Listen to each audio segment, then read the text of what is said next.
And we're on the same screen. Welcome back, guys. They are not ready to start quite yet. But welcome to the 2v2 best duo tournament. It is uncapped. Today, this is an EU tournament. All right, we're gonna take a look over at the groups here so that we can go ahead and see who is facing off today. So we have the best duo. This is a main gear tournament in Group A, because again, this is going to be a. Hey, the music is just too loud, man. I can't listen to it. This is going to be a round robin kind of group style tournament. This is not your standard run of the mill tournament. The bracket looks very, very different. There's a group stage and then there's a final stage. So let me see if I can pull up. This is what the bracket looks like here. Looks like here's the matches. So in the first round, we're gonna have Beauty and the Beast versus Geek. That is Migatsu and Osku. That looks like a Berserker and a Sorceress. Very likely a Succession Sorceress and a Succession Berserker. Potentially an Awakening Berserker as well. Versus... What was the other team? Greek. Versus a wonderfully thick Lon and a Sage. So honestly, I think overall, if this is an Awakening Lon, sure, or an Awakening Sage, they might have an advantage here. But like if they don't, if they're both Succession, if it is Succession Lon and Succession Sage, which certainly are the two more popular classes to go, I do think that Beauty and the Beast certainly have an advantage. Kind of coming into it in that first round there. Second round, it's going to be Indoor Humans versus Viden Gypsy. Gypsy being a Corsair, very likely an Awakening Corsair, and then another Berserker there. Versus Indoor Humans, which looks like a Kunoichi. Thank goodness I've been practicing up on my Kuno, and a very, very rare, you don't see this very often, Archer main. You do not see archers in the arena of Arsha very often. Most of the time, archers are not seen because there's just not a whole lot of room to kite around, and so this Kunoichi is going to have to be needlessly aggressive, and the archer's just going to have a disgusting amount of gear. Is probably the strategy here, is to just one-shot your opponent, because death is in fact the best CC. Looks like round 2 is going to be Viden Jitsi versus Beauty and the Beast.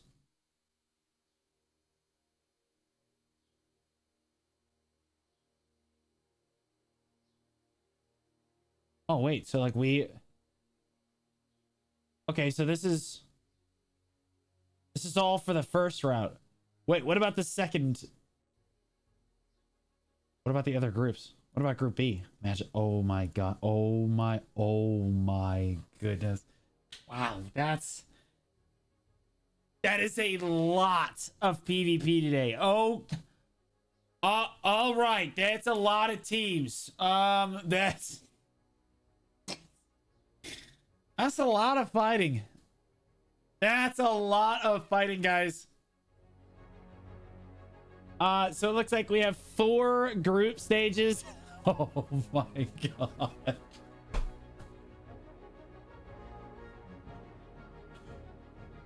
All right.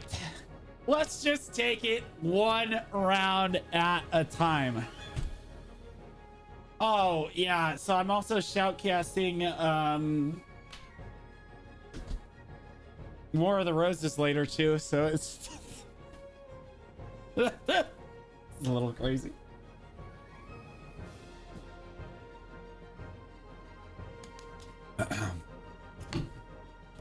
NA. All right. I didn't know this many people played on EU. Yeah, there's actually, I believe, more people on the EU server probably than the NA server, which is not something that you might actually know just off the bat. But let's just go ahead and take a look at our first rounds here. Let's just take these one match breakdown at a time. Beauty and the Beast versus Geek. You have two Berserkers. You have a Berserker, or no, you have one Berserker and a Sork versus a Sage and a Lon. We'll go ahead and do a prediction here. Do I have any of my mods in chat? I guess I'm going to be doing predictions today as well. Let's go ahead and go back to chatting here. All right, let's do it. Who will win?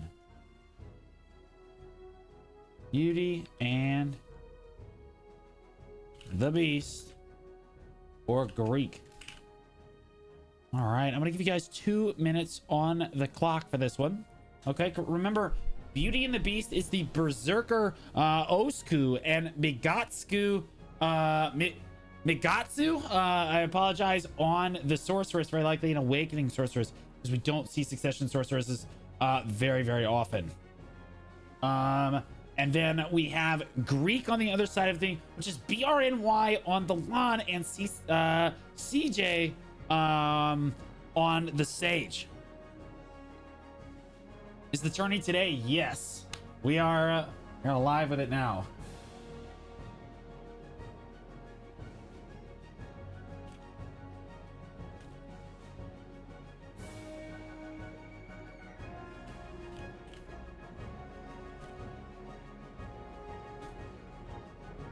Just awoken here. Sorry, Mr. Blue. It's okay.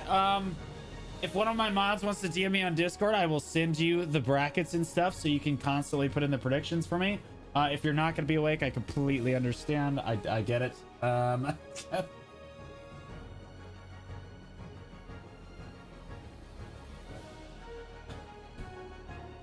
If the Zerk is awaking, I'm going to flip my desk. Yeah, so I think that this matchup, guys, ultimately comes down to you have a Sork Berserker versus a Lon and a Sage. It's really going to come down to what specs they're playing. If the Lon is playing Succession and the Sage is playing Succession, and then you have like an Awakening Sork and maybe an Awakening Berserker, or even a Succession Berserker.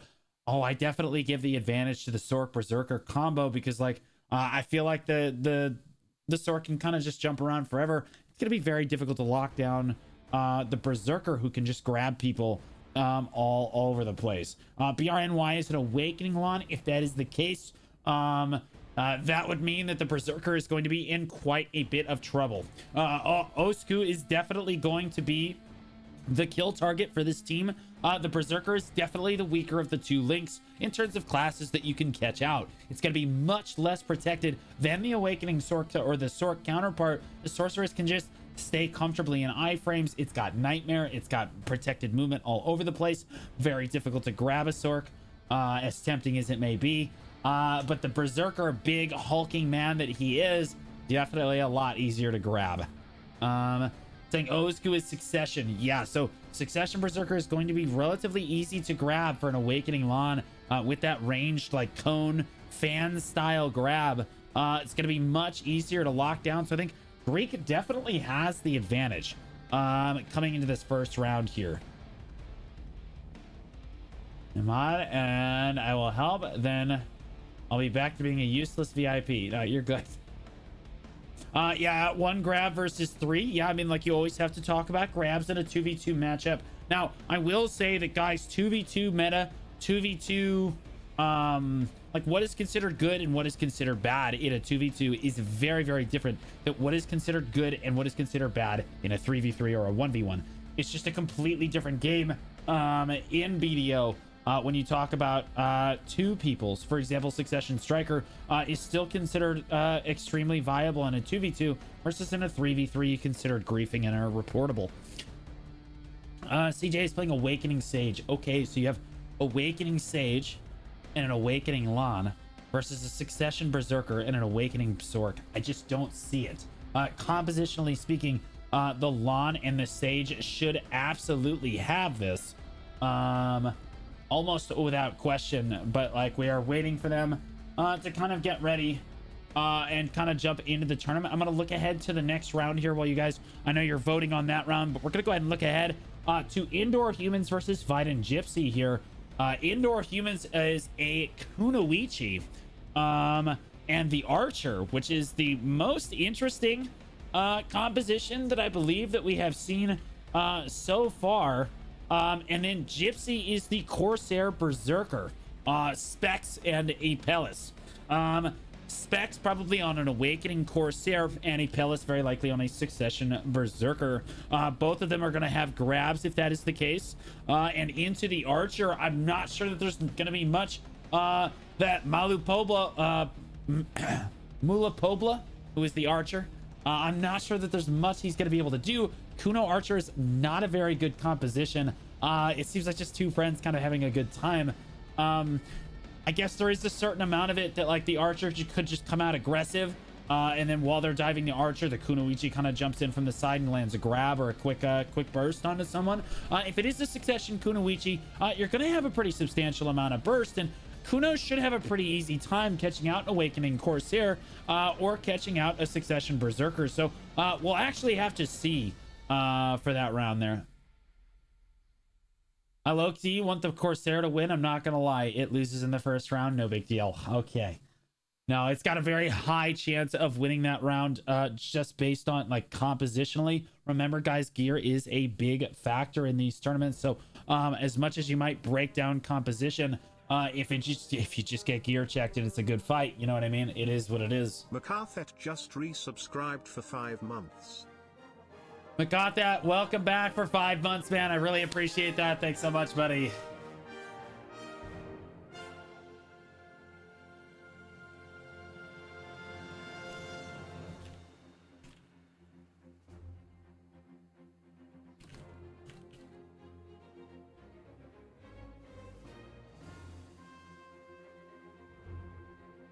All right, looks like we're kind of struggling to get things going in the AOA here.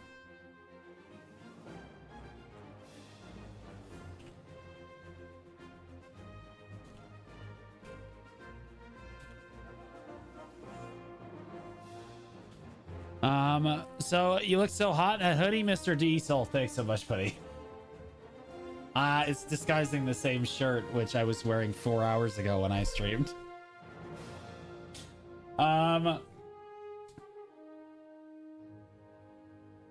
Okay, yeah, here you go, Ray. Thank you so much.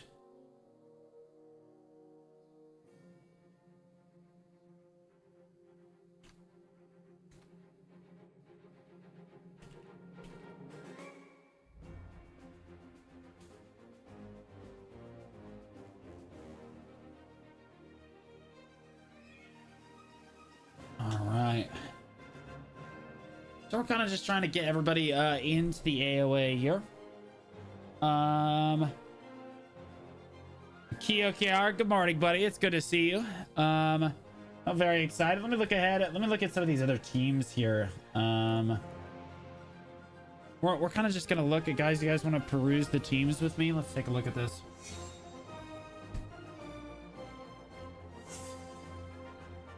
All right, just compositionally speaking, guys, let's look through. We looked through the first teams here. Just resubscribed for 2 months. I think good luck to your throat today, Mr. Blueshks to cheer. I'll get through it. It'll be totally fine, man. I think that Indoor Humans definitely has the worst composition, not just because they woke up with an L on their head playing Archer, but really because Archer Kunoichi is a struggle bus composition. You have what is widely considered to be one of the worst classes in the game, coupled with one of the worst AOA classes in the game.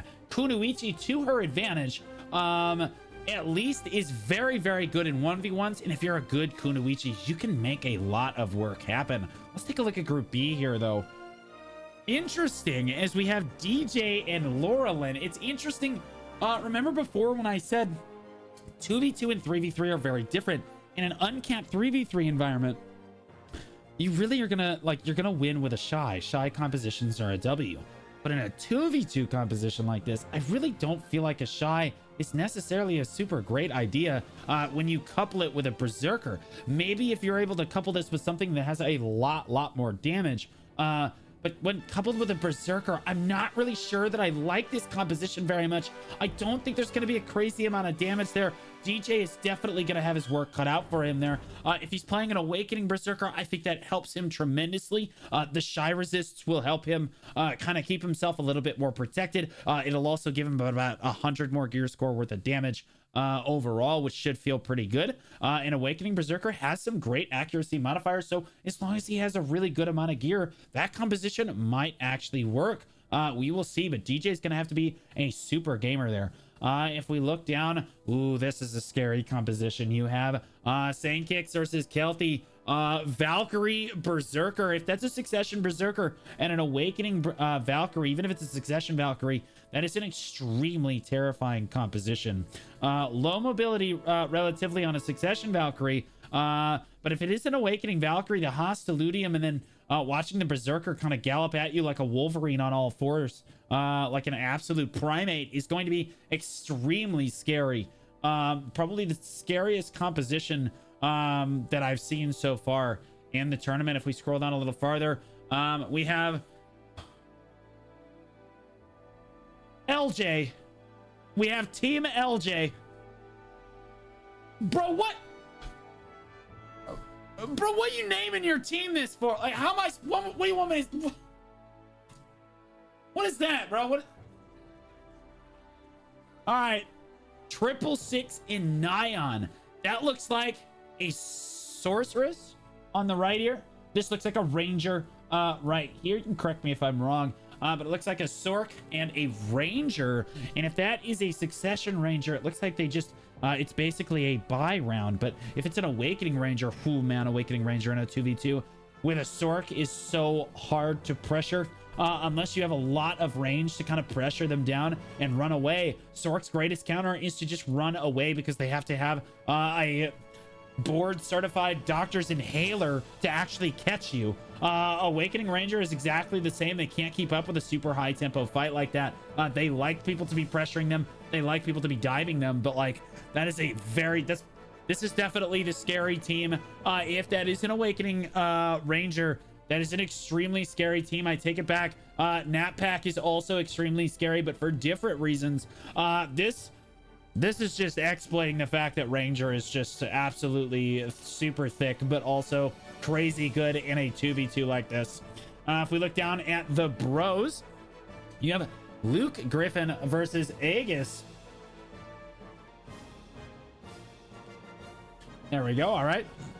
So I think Hashashin Valkyrie is a pretty good team.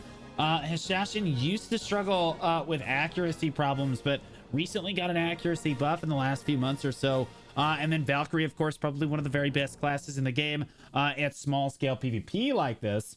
I think this is just a winning combo for success. Hashashin is very good at catching people unawares. He can blink right on top of you and basically get an instant CC with Arid Assault, I believe is the name of the skill.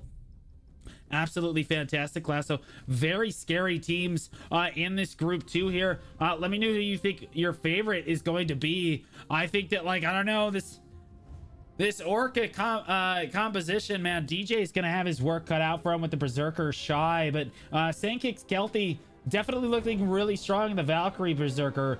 I think personally, if I had to give it a favorite, I would definitely put it compositionally on Team LJ. 666 on that Ranger, Nyan on that Sork there. And then you have Hashashin versus Valkyrie, Luke Griffin, and Eddie Gas over here. LJ, because of the names. Yeah, I have no idea what's going on there.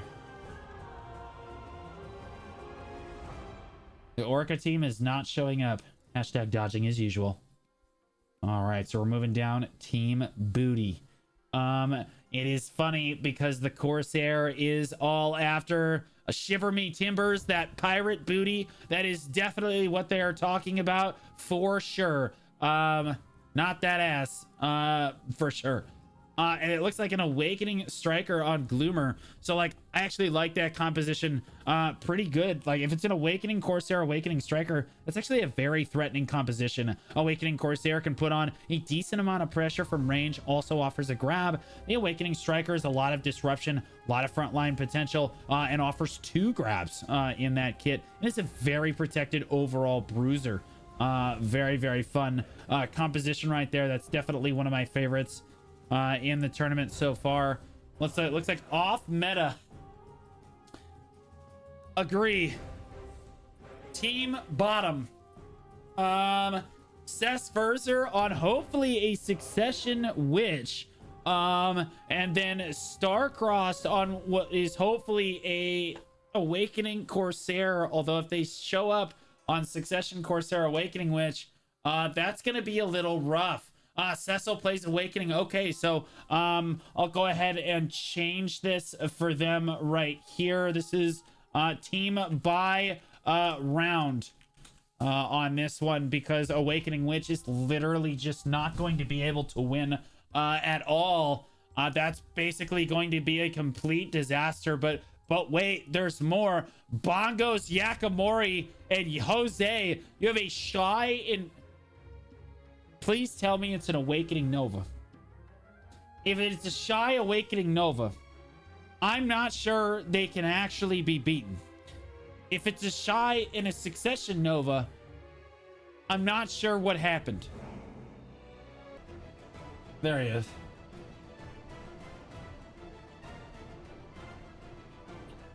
Okay. Can you hear me? Yeah, I can. Okay. Zero, forgive me, I'm not super familiar. Could you introduce yourself to everybody? I'm a EU wizard that streams PvE, PvP, AOS. Okay. And yeah, that's about it. All right, so do you know a lot of these players in this tournament? Yes. Okay, perfect. So is Jose an Awakening or a Succession Awakening Nova? Awakening Nova. Okay, and the Shy, that's actually a terrifying composition. Yes. And it's Team Bongos, although hopefully he doesn't use too many bongos in the tournament here.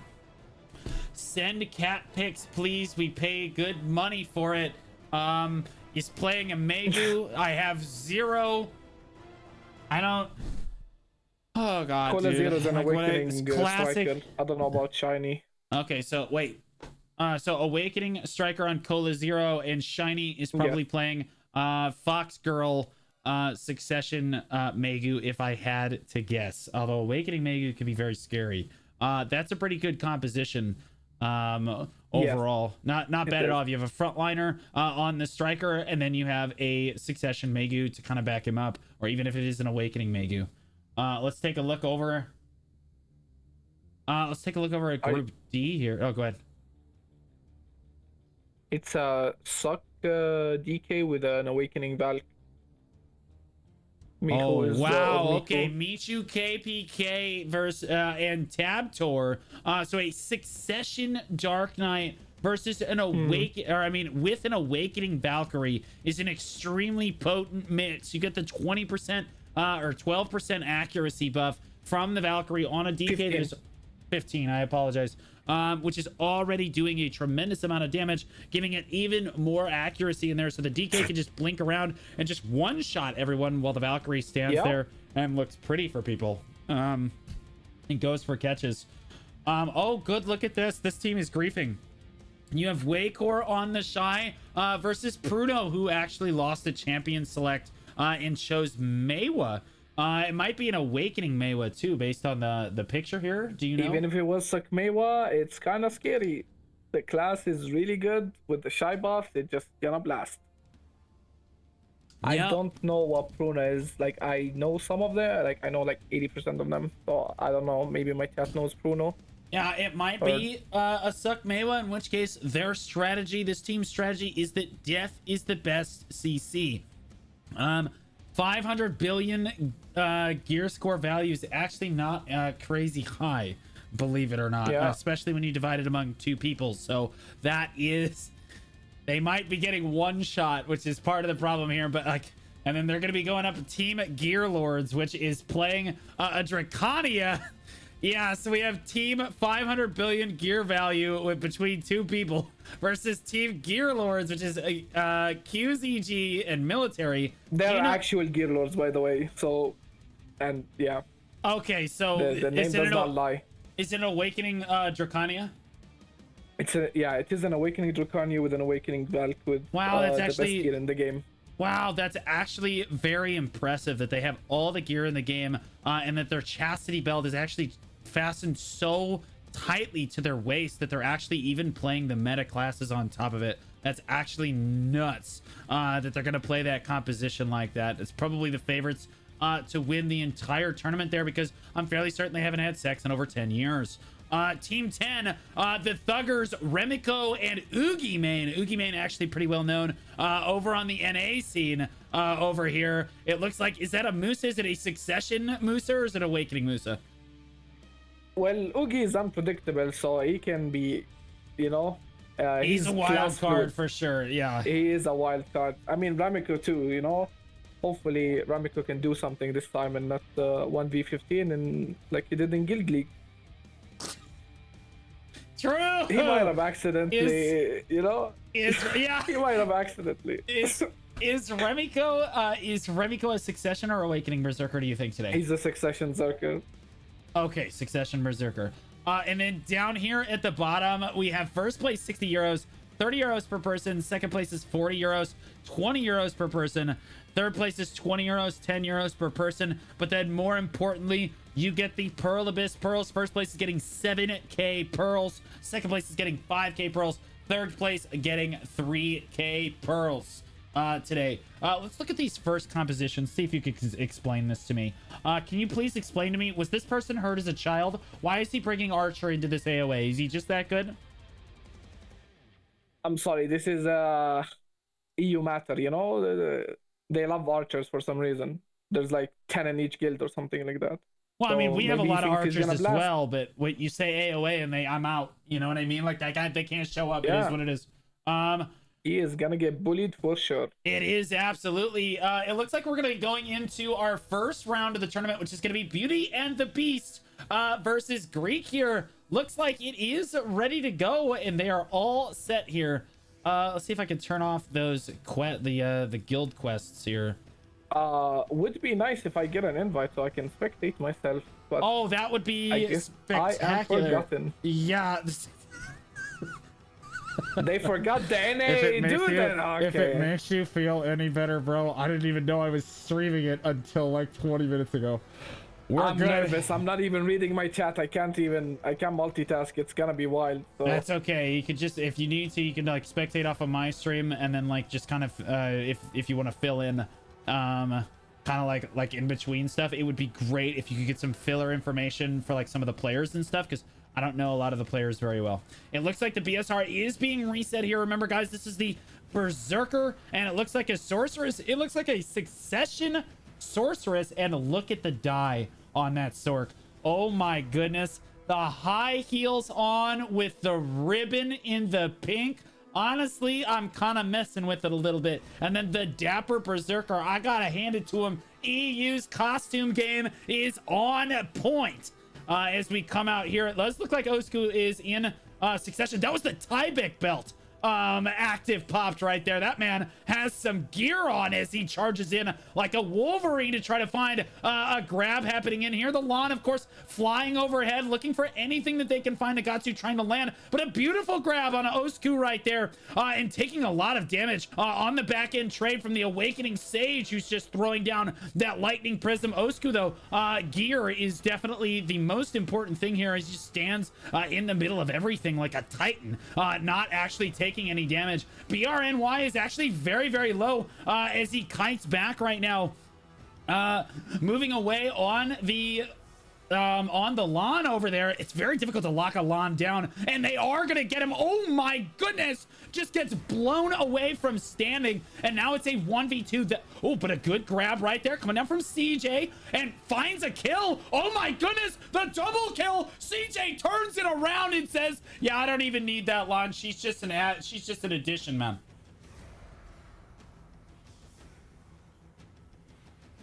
This is when you talk. I'm multitasking. I was trying to watch it on your stream, but there was a delay with the thingy. But yeah, CJ and Brony are really good players. And if you don't know, Awakening Sage kind of blast.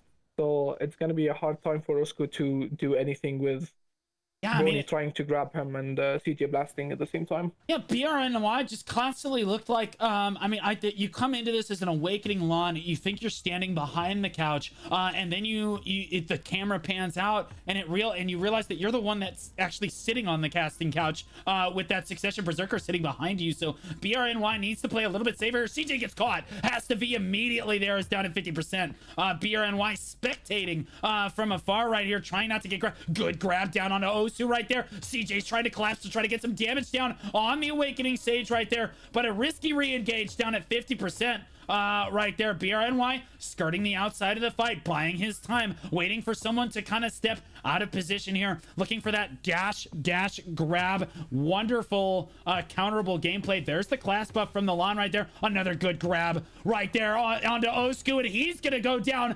immediately, and now it's just the Sork left alive. As beautiful as his character actually does look, he is gonna go down. Well played by Greek right there in that first round.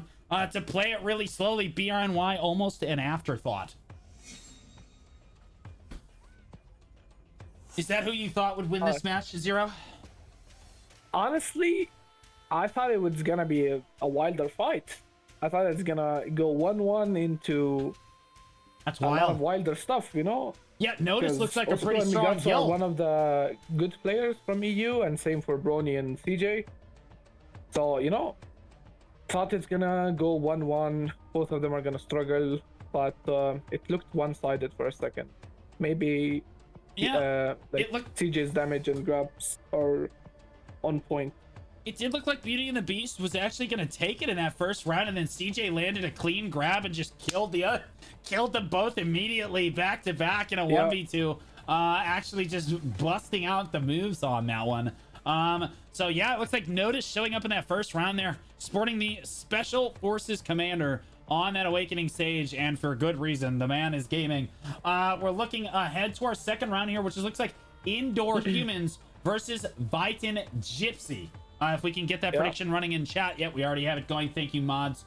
Vitan Gypsy. You have Sharky, who is an evasion Kuno that for some reason still does damage, so I think he's gonna be going for CJ while the Archer is kiting and blasting both of them. Yeah, so you have Vitan Gypsy, which is Specs, and Pellis, which looks like a Succession Berserker, and probably an Awakening Corsair. And then you have Indoor Humans, and again, this is probably the worst composition that I see in the tournament. Do you think that do you know either of these two players? Sharky? I know Sharky. I don't know the Archer. Okay, well, we're gonna find out if that Kuno is up to snuff and got him an ace machine on this one, because certainly gonna have his work cut out for him trying to carry the Archer there. But who knows if the Archer has enough gear. Where there's a will, there's a way on the back foot of this. Oh my goodness, look at that Archer. Look at the face on that man. I'm scared to zoom in on it. That is nightmare fuel. I'm spectating the other team, because if there is money to bet here, I think CJ and Brony will win it. Yeah, very likely. There's the Kuno into Brony stealth right away off the end of it, but Mula looks like he's under pressure right away as they're diving straight onto the Archer. He actually makes a good amount of distance. BRNY is collapsing down onto him, and that lawn is just not letting him have any space. Yep, CJ chasing down onto his ally right there. Oh goodness, Archer gets caught. Like I said, Archer is forced to V. Just not enough room to kite around in this arena. Oh my goodness, getting locked down by the lawn again. He's just struggling to make any sort of space or do any sort of damage at all here. He has no V left. Just gonna get taken down. That's why you don't see Archer very often here. Tendon cutter forward on Shirky. There we go. Target chase comes out to try to use that stamina-less movement. CJ just throwing down extra skills for damage here to try to zone Shirky away. It is a 1v2. Tendon cutter forward to try to find something. Not going to actually get there, though. Hey, Dance Macabre around, looks forward. There's Flash Slash coming down right there. Not going to find anything. He's trying to get in position. It looks like to try to get a grab down, but the Succession Kuno just not quite finding anything. Gonna have to V, gets knocked over by that Sage right there, hiding under the gazebo, hoping that their visual acuity is based on movement. Good block jump to get him to safety right there. Jumps in with Flash Slash, cancels it out, goes into Tendon Cutter, trying to get on to BRNY, but not able to find anything, gets knocked over. There comes the combo in. Oh my goodness, an evasion we trust though. Stands right back up. Shirky's got a lot of gear on. And this one trying to move away, but is eventually going to get run down in the first round of this one. Zero, exactly as scripted, right, buddy? Yeah. I mean, Sharky has the potential to, like, if he catches one of them, to kill them, because as you can see, the dude has gear, and Sakuno's kind of scary, because, like, also Brony and Siege are very squishy, so maybe the Archer is meant to be a distraction for Sharky to get 1v1 into another 1v1. Yeah, it's stupid. My mods are on union break, so sadly, guys, no prediction for this one. Please, mods, wake up. Please, mods, wake up. All right, we're waiting for the second round here. As the gates go up, and again, yeah, Greek definitely looking very strong on the start of this one. Notice just running down their opponent is the Lon is on the hunt for that Archer right there. Sharky trying to kind of lock down this Lon before he can kind of push down, but the Archer constantly under pressure. You can see him kiting across your screen in the background there. There's the dash, and there he's immediately on the ground. BRNY. El Snifferino Cappuccino looking for the sniff out of the V right there, and it's right back onto the Archer. Can I dive him, and how? Situation right here, and it's all downhill. It looks like Notice is just so dominant in the first part of this turn, the first two rounds of this tournament. Sharky just cannot get off to get on to BRNY. Get off to, goodness gracious me. It is early in the morning for me right here. BRNY looking under the gazebo, does find Sharky right here, spins down, goes for the deadly dance. Not actually gonna have the damage there, does force a V out. As Sharky does get away and disengages. I'm surprised I haven't seen any stealth out of him. The Archer is, of course, already dead, so it is a 1v2. Kuno, Sharky doing everything that he can here, as BRNY kind of abuses the fact that he can just fly away every time the Lon gets near him. Sharky just doesn't have a confident target to try to get onto here. I mean, who do you lock down? The Sage is iframing all the time. BRNY is in the air. It's just very difficult to get onto any of them, especially when you're by yourself. BRNY is forced to V. He's down at 20%. Sharky's going to go down, though, in the background of it, and Greek with a quick 2-0. Sadly, it was like a given. You can see it when you see an Archer in AOA or in AOS. Yeah, it's sadly it is what it is, boys. It is what it is. You knew that was gonna happen. Let's see, like we moved through that. That was actually they fought round 2 there. Yeah, I'm not sure who's fighting who. This is kind of crazy. Because it was supposed to be Beauty and the Geek, then it was supposed to be... We have the bracket thingy. Yeah, no, I have it. It was supposed to be Indoor Humans versus Viden Gypsy, but they didn't play. Or Viden Gypsy versus Beauty and the Geek. Yeah, it's possibly there was a no-show there, but Geek has definitely progressed through. We could be in the third round of it here, looking at Greek versus Viden Gypsy, although it's very difficult to tell what our next round is actually going to be. Based on like who is showing up in the first rounds of this one. Looks like Greek is being kind of paired into this next round here. So it looks like the next round is going to be Greek versus Viden Gypsy on this one. Let me see if I can get... I'll try to get a prediction running. Gamble your points, boys. Don't forget. It is what it is. Greek has looked very, very strong so far in this tournament. Viden Gypsy, guys, is that team. I'll go back to the score screen here so that you guys can see who Viden Gypsy is and what each team is kind of bringing to the table here. It looks like we have an Awakening Corsair and a Succession Berserker. Do you know specs and Apellis? For me, it's like Osku, which is a Suck Zerker, and Tomigatsu a Suck Stork. Wait. into Sharky. I don't know. Are we in different matches? Yeah, indoor. Now it's indoors versus beauty. Like Specs Wait. is an awakening. Oh, it's indoor humans versus Beauty and the Beast. Okay, so all right, yeah. we're I'm changing sorry, I was it. looking in game and I just looked at your stream now Yeah. to see the comp. Okay, sorry guys. They're jumping around the tournament bracket all over the place. So I'll try to get the prediction in here. Indoor humans. Okay, we are gonna be watching Usku from my POV. If you want, you can watch the other team, or you can bet on the winning team. You know. Yep, 30 seconds on the clock, boys, for that prediction right there, because the gates are already down on this one. So get your bets in. This is indoor humans. This is the Archer and Kunoichi that we just saw versus the Berserker and the Sork that we saw. These are both the losing teams in the first two rounds of the tournament here.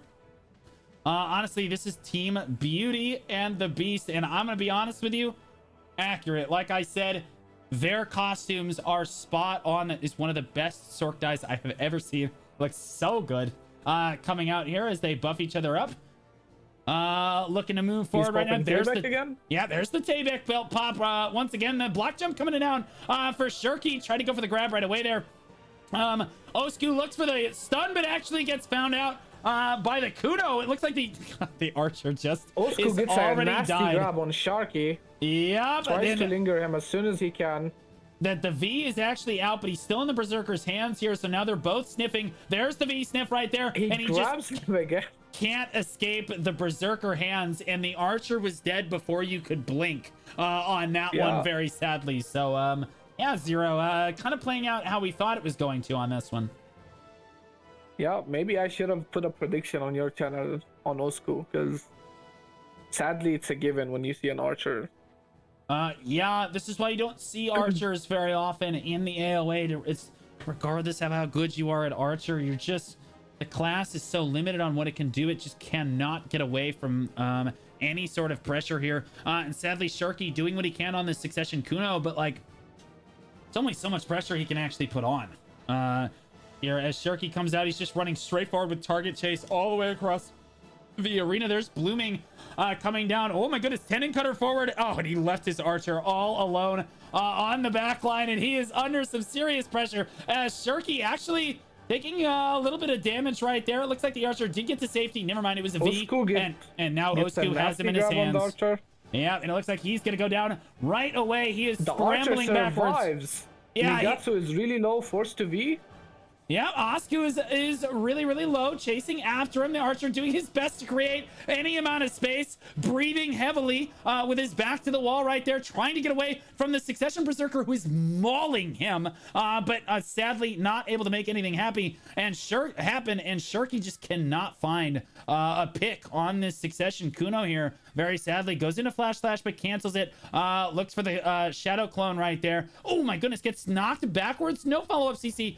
Gets CC'd right there, though, and is now in V. Gonna V down next to the pavilion over here. Not gonna get V sniffed by the Berserker, but you see how fast he's moving around. It's so hard to get away from that. Oh, he does find the CC right there. Shadow Eruption not gonna quite find it. Gonna get CC'd on the backside of it. Good play by Nigatsu. Beauty and the Beast gonna go ahead and take that win in that round of the tournament right there. Let me see. God, they are moving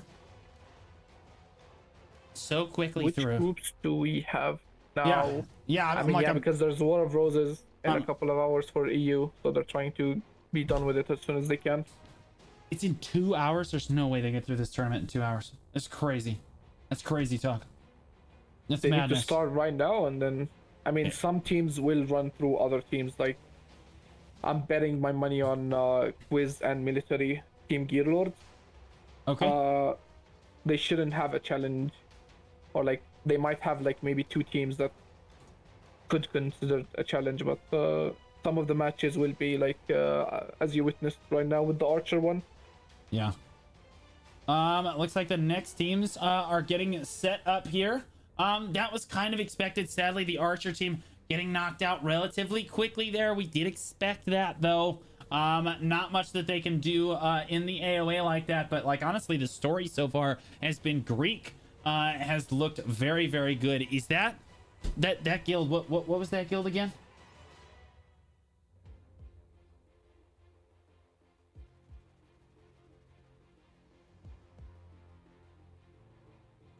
Notice. Thank you. Yeah, Notice looking very, very strong. Is Notice a known like Node War guild, I guess, on EU? Or are they just like an extremely strong siege guild on EU, Zero? Notice, you said? Yeah. How do I say this nicely and kindly? Uh-huh.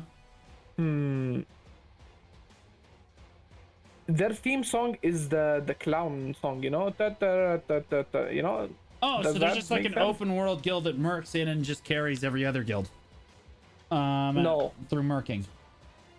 No, I mean they have No, special not forces even close. commander. It looks like they're carrying everybody else. Yeah, but you know that you could, you know, just get fed that or feed it to other people if you just agree with the other guild. Yeah, but he 1v2 the enemy. Like I'm honest with you. I mean, I'm not don't get tempted me to leave. wrong, they have good players, but they're just like, you know, there's a couple of good players in there and they're just memeing, saying Nodos on top and stuff like that. But they have really good players from a lot of classes, like you have Brony, CJ, Calthy, a couple of others more that are in the guild, but yeah. Looks like the best guild in the game so far to me. Notice definitely on top of this one so far. Yeah. Siege guild or not, no one else looks like they're even stacking up to them in Group A of this tournament here. It looks like we're gonna be looking at Group B now, which is gonna be the Napback and LJ team. Potentially here as they try to get everybody in. I don't have the thingy opened. The drive. Yeah, I mean they Oh, give me a basically sec. they basically speed ran the first 3 rounds there. So Group A is already done. We're looking at Group B right now, and it looks like they just started up the Group B bracket here. So guys, these are, let's take a look at the Group B teams. Okay, back to live, boys, and back to live. Let's take a look at the Group B teams. All right, so you're gonna see Orca, which is DJ and Laurelin. That is the Super Gamer Berserker, from what I've been told, and a Shy who says "Carry me, Daddy." Basically, on that composition, you have Nappack, which is Sandkicks, and Kelthy, which is an extremely terrifying composition. Do you know if Kelthy is an Awakening or a Succession Berserker? Cassie could be both. He's one of those Zerkers that are really good on both specs. And he's very decently geared. I wanted to comment about DJ. DJ is also an Awakening Berserker. He's really good, but he is too volatile. And the rest of the comp is 666 as Nion. Very goated classes and players on the class with really decent gear. And then the last one is the bros. I honestly don't know the Hashashin. I know Luke Griffin. I know he's a Valk, and that's about it. So since you know we're both streaming, who do you think would win from Group B? I think that assuming that 666 and Nyan are an Awakening Sork and an Awakening Ranger respectively, yeah, I think that team wins every time, both in thickness Nyan is a and... Sork and 666 is Awakening.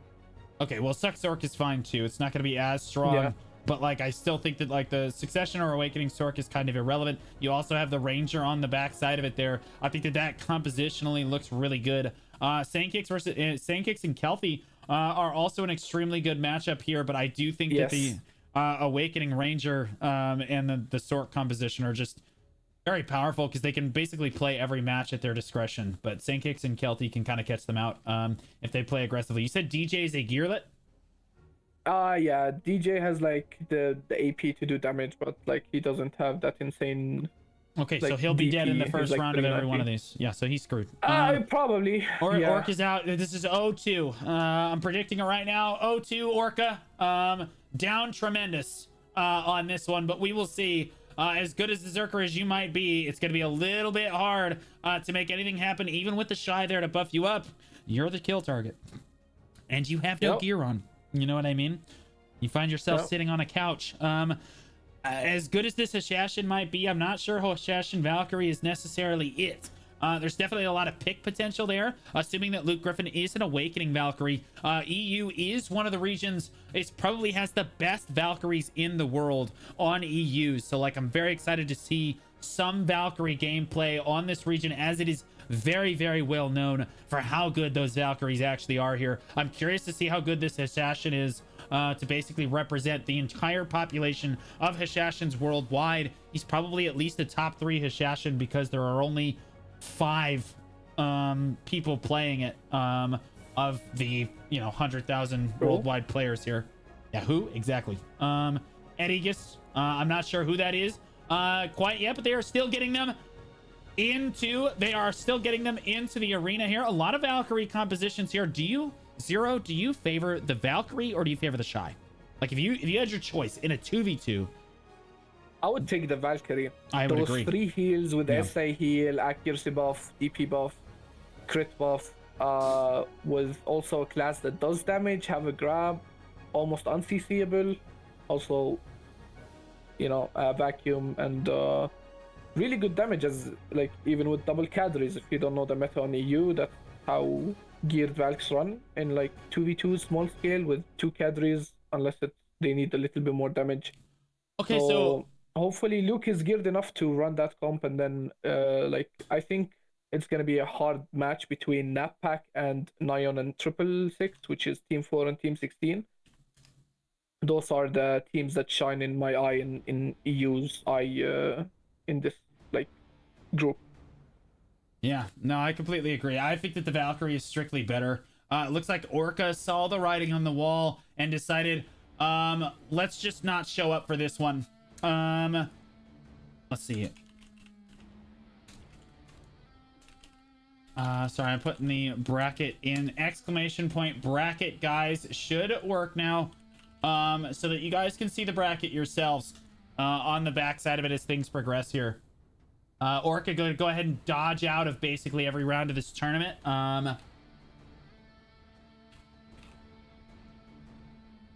There you guys go. All right, looks like we're gonna see Nappack versus LJ is the first one. Nappack is the Kelty and Sandkicks on the Berserker and Valkyrie, and then LJ, which is 666 versus Nyan. Who do you think wins this? Do you know, like, you know these players definitely better than I do? I'm friends with like 90% of that group.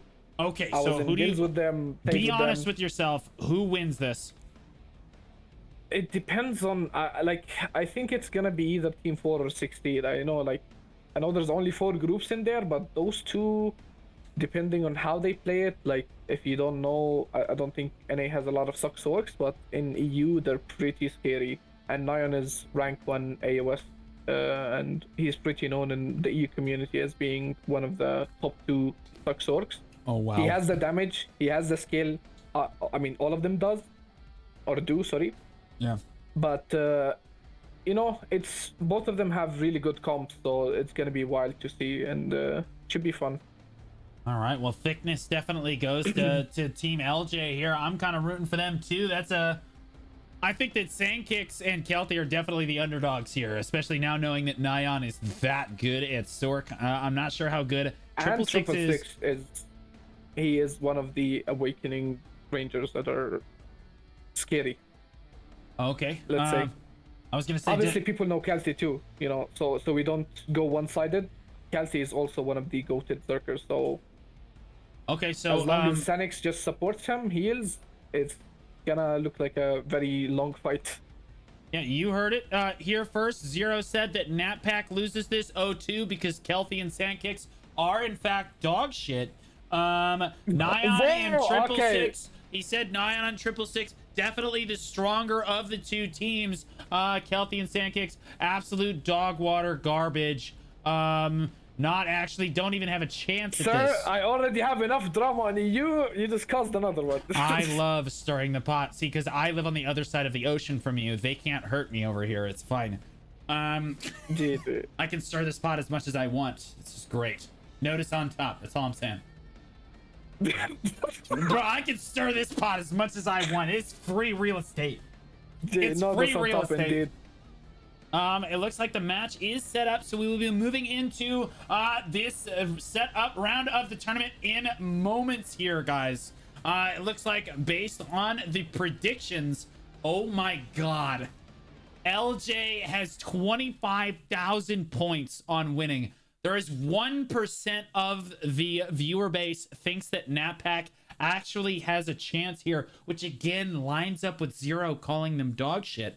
I will say that in fairness, if NatPack wins this, whoever put all their points on NatPack is absolutely up tremendous. That man is about to like quintuple down on his investment. And you know really what all that happened there, Zero, is that guy has lost all of his points betting against the last team. And so he has to bet against the grain here and hope for the best. That's essentially what's happening right now. The biggest problem, I think, is going to be... gear-wise, do you think that... oh my goodness. Oh, wow, they actually... Both of them are Gear Lords, if you're wondering. Okay, so they're both Gear Lords. Sides.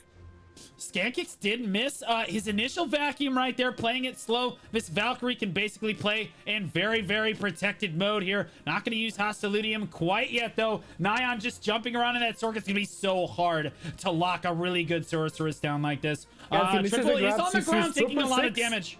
Yeah, Triple taking a lot of damage. You cannot get CC'd on that Ranger like that. Did V to get out. He's at 6% health as Kelty kind of tries to back up a little bit there. They forced Sork to V also, and now their entire target is running down 666 with Kelty's E-buff from range. 666 just gonna run out of health too quickly right there, as if Sork runs out of its health. I mean, if Ranger runs out of its health pool, rather, it just cannot keep up anymore. Its inhaler runs out of its prescription, and it just runs out of steam there. Sankix spamming over here like he did a line of questionable drugs before he came into the arena on that Hostiludium. Actually just crazy movement on that Valkyrie there, constantly in complete protection. Nyan pushing around right now, and it doesn't look like either of them really care. Oh my goodness, finds a CC onto Sork. Oh my gosh, Sankix finds a clean CC onto Nyan right there and cleans up the Sork right at the end right there. Goodness gracious. I don't know if you noticed that, but Nyan in a 1v2 forced the Zerker to V, and like he made them really low and forced them to V, but you know, who can CC a Val? Yeah, so I was gonna say that's crazy. It's almost like they still lost the round anyway there. Honestly, the one man who built the bet on NatPack right now is up tremendous, because this gate is about to go up, and the 1% prediction might just happen right here as 666 moves through the arena. He needs to not get caught here. Oh, is this... Oh, they're both in Orca. You know, the funny thing is, it's not even... This is Orca, but like their team Orca didn't actually show up, so that's a little crazy. Looks like they're just running away on repeat. The Valkyrie section comes down. Not going to find anything right there. No one CC'd quite yet, as again, Awakening Ranger and Sork find it very difficult to kind of close the gap on their opponents. They definitely need their opponents to come to them, and Sankix is just not having any of it. As Kelty pokes from range on the Awakening Berserker, it should be pretty easy to catch an Awakening Berserker like this. You should not be really getting caught out by that. Kelty definitely the weak link here in terms of overall protections on his class. He's definitely got the most gaps. As broken as that class may look, there's a lot of gaps in that class's kit. So in order to make that class look good, you just have to be good. He's just that good. So Kelty positioning himself just behind Sankix right there, constantly getting that accuracy buff from Heaven's Echo out there. Sankix moving forward, always in perma protection on the Valkyrie. 666 trying to get close, but just can't get that grab off. And neither team really pressuring. We're down under a minute right now, which means health bars are down under 50%, which means people can die from standing. It's going to be very difficult to absorb any amount of damage here as both teams kind of clash a little bit. That Zerker throwing that Titan blow from range over there. Kelty doing a lot of damage. Trying to pressure in right there as Sankix kind of tanks for him out in the front line. Trying to mouse move in. Ooh, a good cheeky mouse move right there. 666 sniffed him, but... Yep, V out right there. 10 seconds on the clock. Both teams playing for health now as they engage in. 666 just trying to get involved in the action. but running out of his inhaler. 1 second on the clock, just can't catch up, and it looks like they are gonna win by HP, and it is now 1-1 on the back foot of that, as the Ranger did almost nothing the entire round. Zero. That's crazy.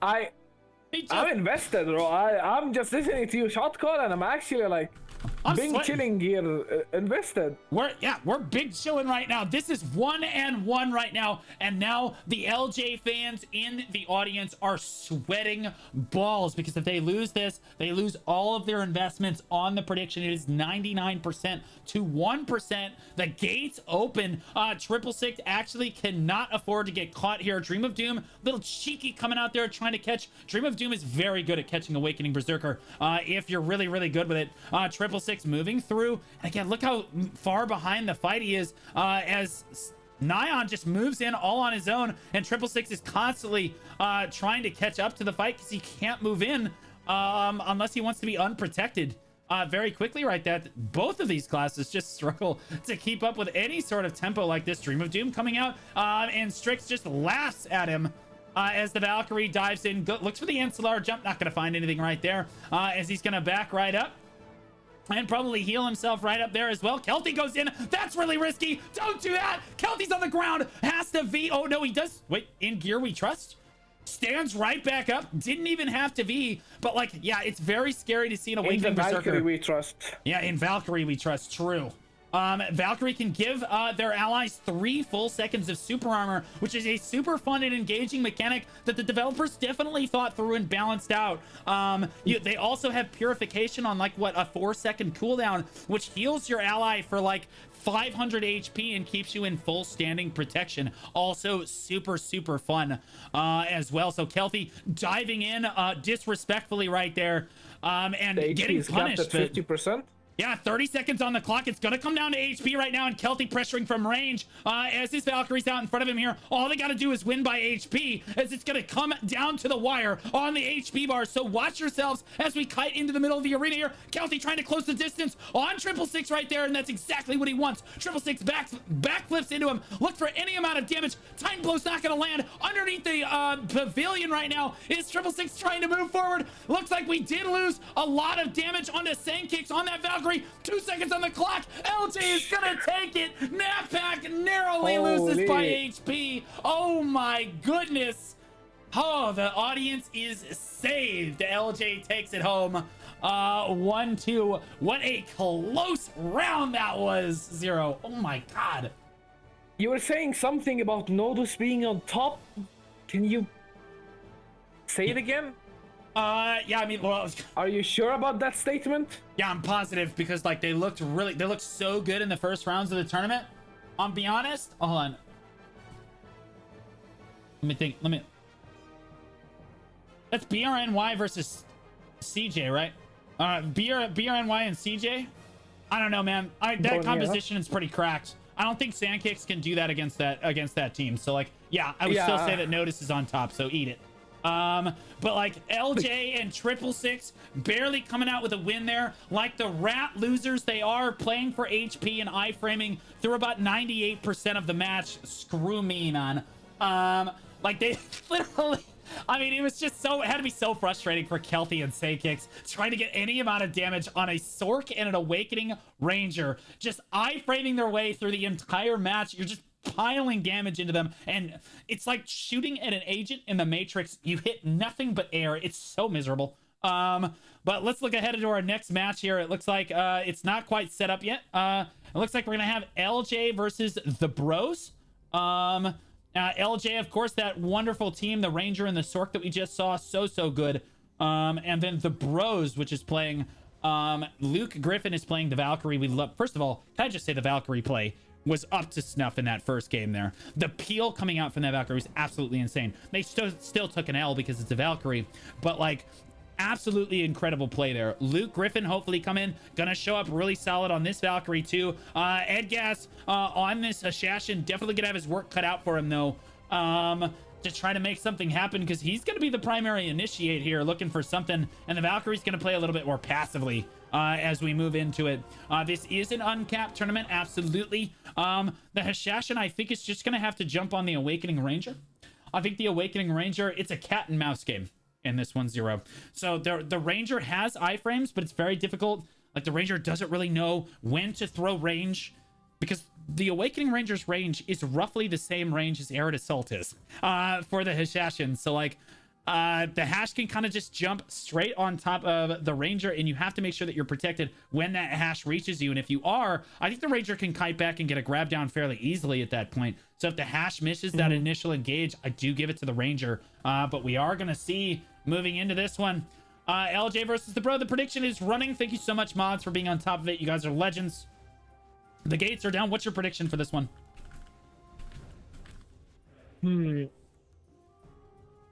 I think that Awakening Hash is gonna... Oh, okay. That is one of the best Awakening Hashes. I just noticed the family name. Do not read it out loud. But oh my this God, is Zeta. bro. If you don't know Zeta, right? Oh, He's this is one why... of the best. This is why I can't do EU VOD reviews. Man, it's the same thing. Yeah. His family name was a bit wilder, so... You know, that's why the new name. It's all right. Now it makes sense why there's a hash in there. Wow, look how clean his movement is. That is so crisp. It makes it look like Hashashin is actually a super viable class. You would think that by looking at it, but nope. And there it is. The reality check coming out. Nyan says, get the hell out of here. You're not a real person. As he tries to hunt him down, finds the skip. KD's him, slips him out of his V. Not gonna actually get it though.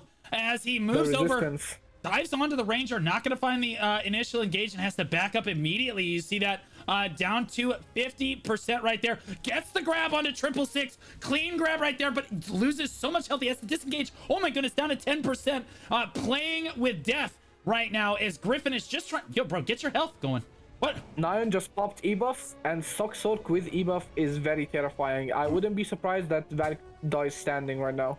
Yeah, so Socksork is going to do a lot of damage. Oh, got the imminent doom and immediately cleans it up. Hashashin is class checked coming out of this one here. As you can see, the damage while the Valk is dying when the Sork pops their E-buff. It's just terrifying. But yeah, apparently I made a mistake. That is not Zeta, and that's someone called Nico from EU. Okay, so it's a different Hashashin. Yeah. Okay, well, his movement looked really crisp. He was... as most Hashashins do, he was caught RPing several times trying to play Prince of Persia in the middle of the match. Got caught up in how cool his effects look and trying to linger out super armors that aren't actually lingers and actually getting killed there. So hopefully he stops RPing for this one as the gates come up. Nyan gonna move in, and honestly, he is sweeping the leg on this one as he can't really lock down a Valkyrie. Looks in, he tries to go for the Shadow Eruption on that one. Not actually going to find it. And now he's back to hunting for this hash here.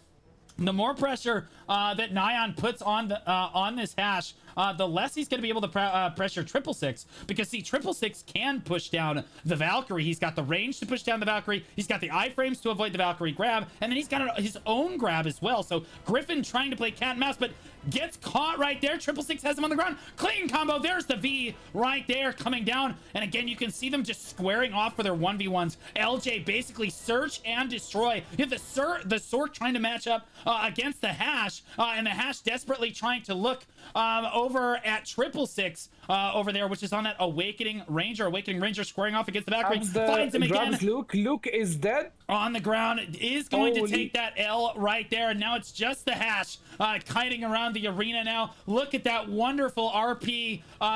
Sand Dragons go down, but so does the hash. Nyan spits on him as he leaves the arena right there. Very clean couple of matches for Orca and Ben right there. Nyan and 666 cleaning up just like I thought they would when we started these rounds right here. Absolutely hopefully clean with it. Opens NA eyes on Socksork, you know? It's you should try it. Oh, I'm so sorry. I only encourage people to play good classes. Yeah. I'm not like gonna... what? Oh, look, Socksork in large scale PvP is LOL. Okay, Socksork in PvE, get out of here. Socksork in this You AOA... do not know then. You are not aware of Socksork. Honey, sweetie pumpkin, I'm a succession witch. What am I not aware of? Please tell me how the succession Sork is supposed to be better. Tell me how a suck Sork is supposed to be better than a suck witch in PvE. Tell me. legit in a 20-man main raid plus munching on them while still being protected. Hello? Oh no, in large scale PvP is not it. No, Sork in large scale PvP. This is gonna sound mean, but you sound really clueless right now.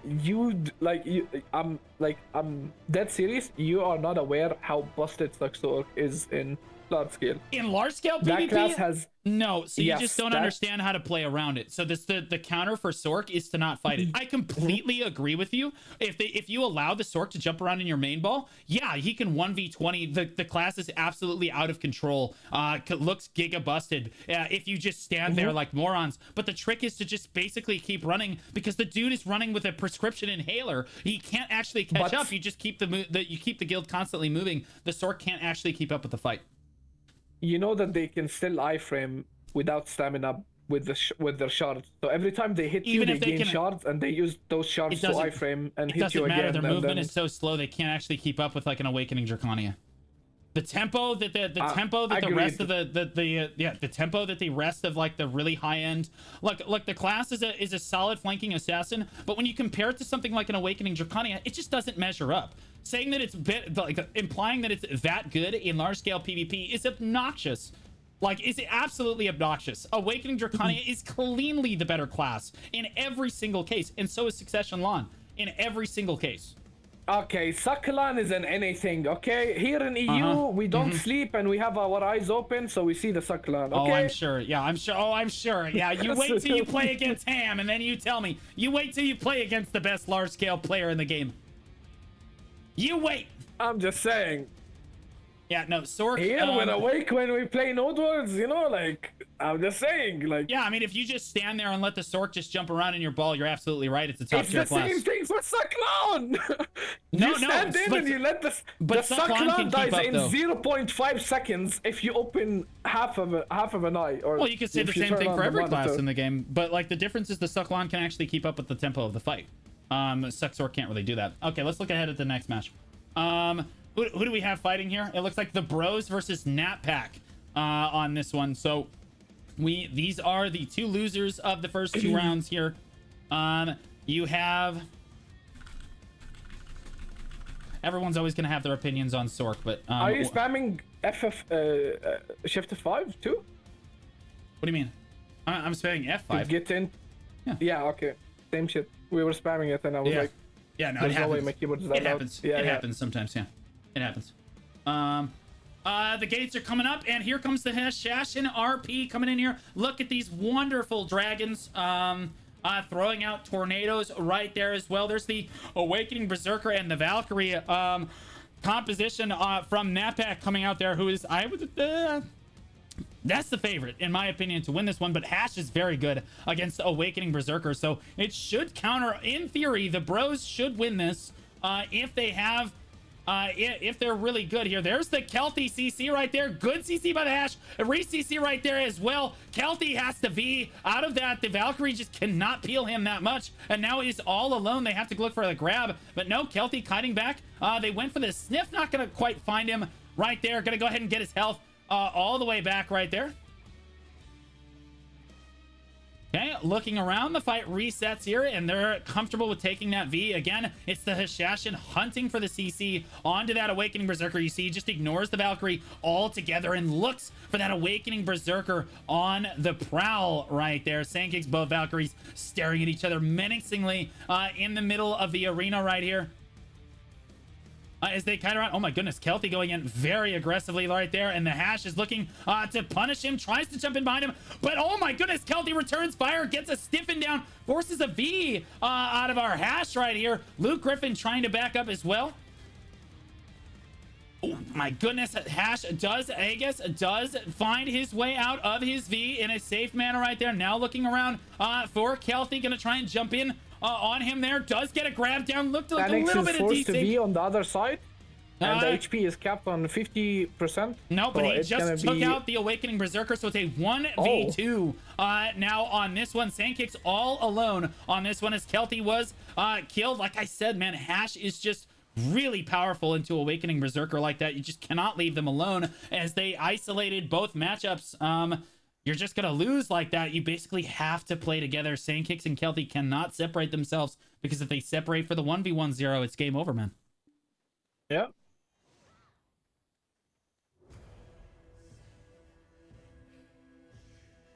Maybe here, if Kelty wakes up, then he's gonna start doing those crazy combos, you know, and then it's over for everyone. He got too distracted with our convo about stuck lands and oh such no, it folks. was an engaging conversation. I like it. People are always going to disagree on stuff. No big deal. Yeah. Gates are up and away we go. Hash coming out here. Awakening Hash moving around the backside, and again, all eyes are on Aegis here. He's looking for the Zerker. The Valkyries are going to square off, and Kelty is alone again. Looks at the 1v1, just basically trying to take an ego 1v1 here. And I really do not agree with trying to do that. Is your class is just not that powerful. Never mind. Kelty just says, "No, I'm just better than he is." Gets the grab immediately and forces the V. Oh my goodness, the V is gonna get sniffed by Kelty right here. He does find it. There's the CC right down. Him. Absolutely crazy sniff right there coming out. The Hash getting CC. Kelty proven caster curse. Proving me wrong right there. Even throwing in the noob jump. Not actually. Does it actually? Oh, no shot. Oh, he's sitting on them. The BM coming down from Notice on top. On top. Oh, my goodness. As I told you, sir. They might be my wakes favorite. Up, they might be my favorite. Yeah. Oh, my goodness. It looks like you joined Nodus. You would fit really well with Nodus. They're a very, very wholesome community. Oh, they sound wholesome. Yeah, they're literally sitting on like, oh, the VM in the arena is crazy. I almost expected him to dump water. Yeah, have you ever seen people dump water on it, like the bucket of water thing animation? That's my favorite. Yeah, that's the fishing one, but they got removed. Tragic, absolutely tragic. All right, so it's 1-1 now. Edgus cannot afford to make mistakes like that. You are playing in a 90-10 matchup. You should win basically every round against an Awakening Berserker. You should not get grabbed like that. Again, you have to stop RPing with your tornadoes. Move in, you just blink in and grab them, or blink in and land the CC. Lets the engage happen here.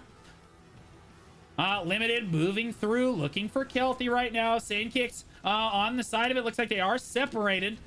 Decides to go on the Valkyrie, and that's a fine target as well. But now Kelty is free, has free range to free fire, and he takes a Titan blow right in the back. You see half of his health bar just went away immediately. I'm not sure what the tentativeness is coming out for Aegis is. He's just so afraid to go in on this one, and the Awakening Berserker is just pelting him from range over and over again. There's finally the engage coming down, and Kelty just runs away and says, "I don't need to do this." As the fight resets a little bit here, Sandkicks in the middle of the arena. Both Valkyries probably close to 100% now, as both these matches have been relatively long. They have at least 25% BSR Terra Sancta should be available at least. Kelty gets a grab on Aegis again. No V. He's gonna go down. He says, "Sweep the leg." Who? Very good grab right there. Another grab gonna come in here, and again it is Notice on top. Kelty sitting on him as they finish the round right there. Absolutely crazy good match for Natpack right there. Zerker grab wins again. You were not wrong. That man is a unit. Sir, can we get Notice on top from you? You would really appreciate it. Yeah, man. Look, all I'm saying is that so far in this tournament, it's been looking. Look, their teams look really good. That's all I'm saying, bro. I can only go. I'm going based on unbiased, based on results so far. Okay, I'm seeing. I see results. All right, they barely lost to LJ by HP, and then they won their other round. In Group A, it didn't even look close. Greek just ran the whole group over. It was crazy. It was crazy. But now we're gonna look ahead to the next group of teams here, which is Group C, because it looks like Group B is finished up right there. Well. They have a lot of Habibis. I don't know if you know what that means, you know, my beloveds have a lot of Habibis, you know, people that are dear to me, like Gloomer, Nintera, Jose, and they're really good players. Like you have Gloomer and Nintera and Booty, both of them are Awakening, and if you don't know Awakening Corsair and an Evasion Striker is a very scary comp. Super scary, because yeah. The Really accuracy good. debuff. It's one of my favorite combinations in the tournament so far, for sure. Actually insane. Yeah. Both of them are really geared. Awakening Corsair still does damage even with like decentish AP and like really good tankiness because both of them are evasion. And then you have Cecil and Star. Both of them, I mean, Cecil is an awakening. I don't know about Star. I would assume also awakening. Cecil is DR Witch, awakening witch. Bro, you have an awakening witch in this tournament. He is a gamer. Is griefing. Yes. There is no shot. I don't care how much of a He is gamer not. you I am are. about. There is no I can shot. vouch that dude is a gamer. No, You I will know never, that. he I breaks believe it. ankles. I believe it. He but- breaks ankles on that All right, class. we're gonna I'm just disagree saying. again. We'll see who wins this time. All right, well, we're gonna disagree again. I think the Awakening Witch gets farmed. I'm just gonna be honest with you. I think the Awakening Witch gets farmed out of his mind, but we will see. I think the Awakening Witch gets absolutely run. But like, we're gonna see this as the NA versus EU perspective. Okay, I don't care how good of a gamer he is. I think the Awakening Witch is just gonna get run. But we will see. What about Team Bongos? What do you think about Jose and Yakamori? Jose is a really geared and good Awakening Nova, and Yaka also is a good Shy that will support him well. But, you know, there's only one side that does damage, which means one side that has to get focused. That Or is one true, person yeah. on that Awakening Nova, Bongos but team. the problem is you can blink and you lost track of the Awakening Nova. You know what I mean? Especially with the Shy buffs running. That might be a little You're crazy. not wrong. Oh, looks like we're getting straight into this first one here. It looks like it's gonna be off meta versus Bongos. To start things off, we're gonna get to see this Nova Shy composition. Get the prediction rolling. Mods, just a 30-second prediction. Very quickly as they reset BSR here. Off meta versus Bongos at the start of this one. I don't know. Who do you think wins this? This is the Awakening Witch. So you're... Look, all I'm going to say is this is going to discredit you really hard if this Witch gets absolutely turboed. We're going to find out, though. We're going to learn today. Nah, bro. This dude's going to get run. Look, I love Awakening Witch. I play Awakening Witch, but he's playing from the bottom. He could be a power bottom, still on bottom, but we'll see. He's actually sporting the Veritas outfit, which is one of my favorite outfits in the game. So an absolute unit. I will say that for what it's worth, EU is way better at dyeing its outfits on the characters, way better fashion than North America is.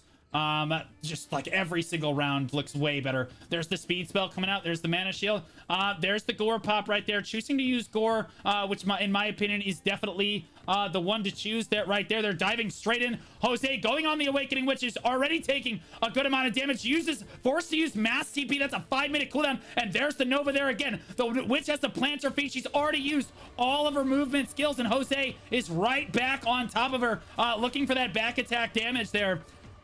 Cecil trying to put his back to a wall and admittedly doing a great job of trying to keep himself protected. There goes his TP once again right there, and again he does not have mass TP available. Throws out the gore roll right there. Not able to get any damage down though because he threw it into a Shy. Looking for the Voltaic and elementalization backward, playing slowly, playing carefully, playing reactively, which is exactly what you have to do on Awakening Witch to make anything happen. Looking for any amount of ranged pressure here. Jose's gonna come in and try and punish him. Already down to half health. There's the TP. No mass TP to follow it up here. So Witch really only has that one TP, magical evasion and elementalization really to work with. So not too much movement, and that Awakening. Oh my God, look how quickly he closed the gap on Cecil right there as he goes for the meteor. Cecil down at 10% HP. Oh my goodness, kiting backward right now. Throws out the Fisher Wave, trying to get Gore roll down, standing his ground, doing a great job. Throws down block, Voltaic Pulse, elementalization backward, looking for any damage. Actually doing an amazing job of staying alive despite the fact that he's getting dove by the Wake. Never mind, and he's got, and just like that, eat your words. That is exactly what I'm talking about. It. Down he and goes. He got greedy. Zero getting you farmed. jinxed it. Zero getting I demand the absolutely refund. farmed. Yeah, I demand the refund. He was munching. He should have played it safe until the last second. Yeah. Sucksort gets farmed too. Awakening Witch is garbage. I'm right, you're wrong. Yeah, that's a deal with it situation. Awakening Witch just going down right there. 1v2 situation. Doing his best right now. I love this, bro. This is a good back and forth. I like this.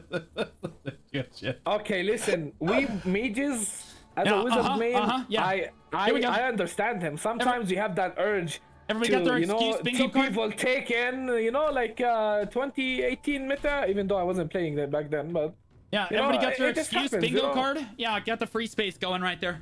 One of the voices in his head chose the wrong option to do in that fight, and I'm sorry, you know, it just happens. But you saw how he was gaming in that fight, and I told He was you, gaming. know? In fairness, he lasted a lot longer than I think anyone else could have. But like also, like I Yeah. said, Awakening Witch just has too many limitations. As good as you think the player is, the class is just not in a good spot right now. It's just struggling. So as good as he can try to make it look, the class is just struggling super badly right now. And he just can't. There's only so much you can do, man. Yaku's actually on the ground. He's going to stand back up on that Shy. It doesn't really matter all that much. Is that Shy's full DP? Jose takes a bad trade and has to back out. You can see this Awakening Nova, whatever drugs he's on, I would like some, as he backs in, darts in and out. And the Witch is basically just trying to catch him in any amount of the electricity spells. Dashing around the arena, constantly kiting around, doing his chores, keeping that Excel mode up all the time. This is an amazing Awakening Nova. This guy's mechanics are actually kind of correct. He's down at 50%. Cecil trading really well onto him here. And I'm going to go ahead and need Cecil to get farmed again so that Zero can take yet another L here. I can't afford to take any more Ls on this one. I don't know. Look at that Nova HP. Oh, yeah, that Nova really HP low. getting very low. It's almost like the Shy should actually do something. And Yaka's literally on his back. He should probably come over and get a heal down real quick, but not actually gonna find it. Our back and forth is literally just like, we're just like, God damn it, the teammate won't do anything. We're very clearly invested. The re-shy buff right there as we take down to 30 seconds. Jose down to 10%, takes a bad trade, has to back out, and at 29 seconds left on the clock, I'm not sure he's gonna be able to recover in time because the Shy has not found his E button. Very sadly there, Jose darts in and out. He's at 1% HP with 15 seconds left on the clock. Yeah, the heal's just not coming out for the Shy right there. The Corsair poking down 9 seconds on the clock right there. Magical Shield comes down for Cecil. He's going to try to trade. Jose is definitely lower on HP right now. And it looks like it's going to come down and it's 1-1. Oh my goodness. All right, so no one died. No, okay, we'll take that. We'll take that. No one died.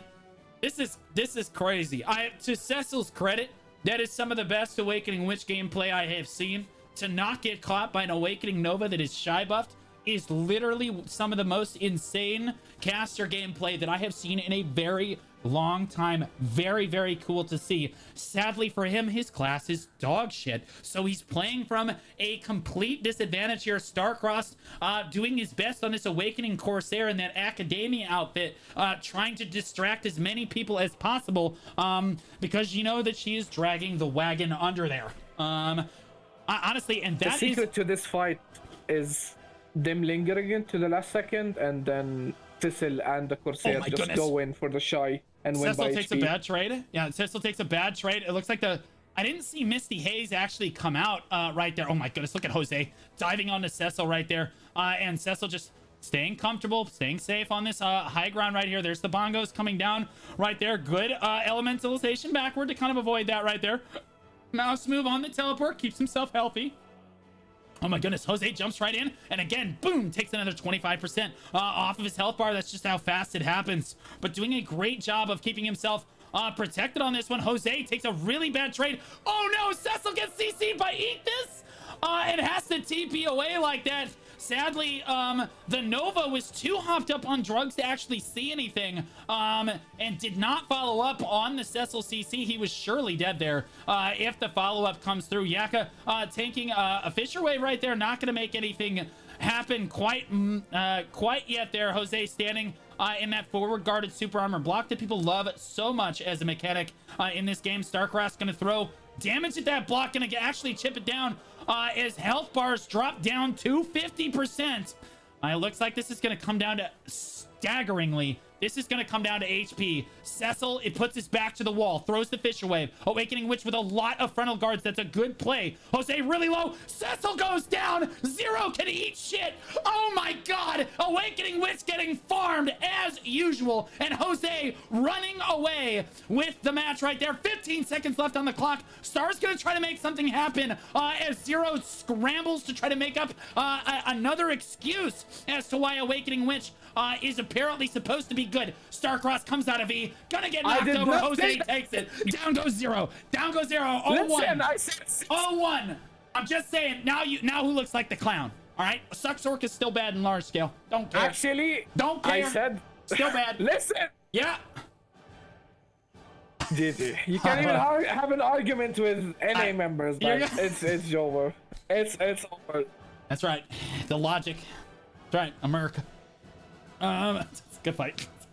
Actually, that was really good Awakening Witch play, though. In 2 seconds. Listen, actually, I said Cecil is the GOAT on the class. He's like number 0 on the class. You know, he is him.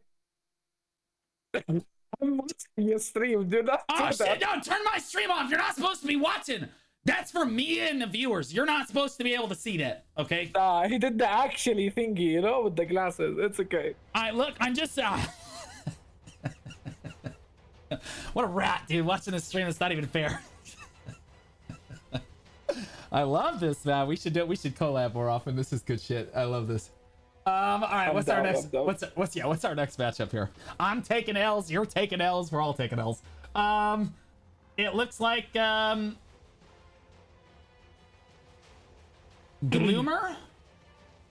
Booty, yeah. Oh yeah, so we have Team Booty versus Send Cat Pics Please.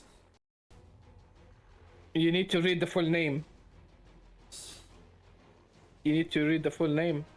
Send cat pics, please. We pay good price.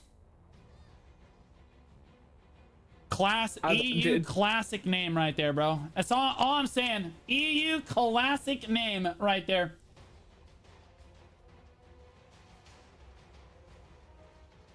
Oh my God. Who wins this? But I can't say it. Who wins this? I'm gonna go for Gloomer. Gloomer is the GOAT on Striker. Hopefully we can see him on Suck Striker, because he is him, you know? And respectfully speaking, I bet my money on that Megu looks great. Look at the face of that Megu. It's just so, look at the personality coming out for that class. It's looking so good. Showing off why people love Megu so much. It is an Awakening Megu right now, but you wouldn't be able to see that as I'm so zoomed in on what actually matters. Oh. Yeah. That is haram. I'm just saying, you know? Yeah.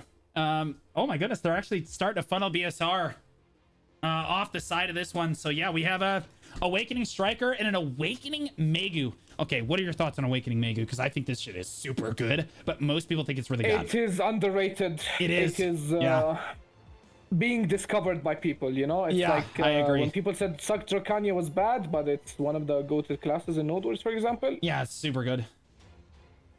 There's but the class has its buff. own place.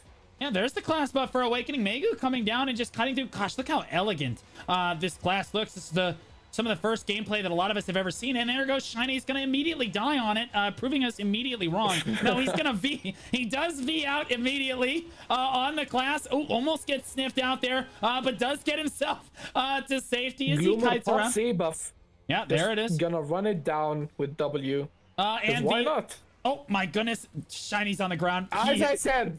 Yeah, all right, that's we both take L's on that. Great mechanic from PA giving Striker SA E-buff walk with 15 DR, 50 DR, 15% evasion. So for those of you that don't know, when Striker class buffs, he can actually just hold shift and run around in full super armor like a complete primate, galloping around on his knuckles with extra DR as well, while he runs at you like a baboon trying to grab you, and it's totally fair and balanced.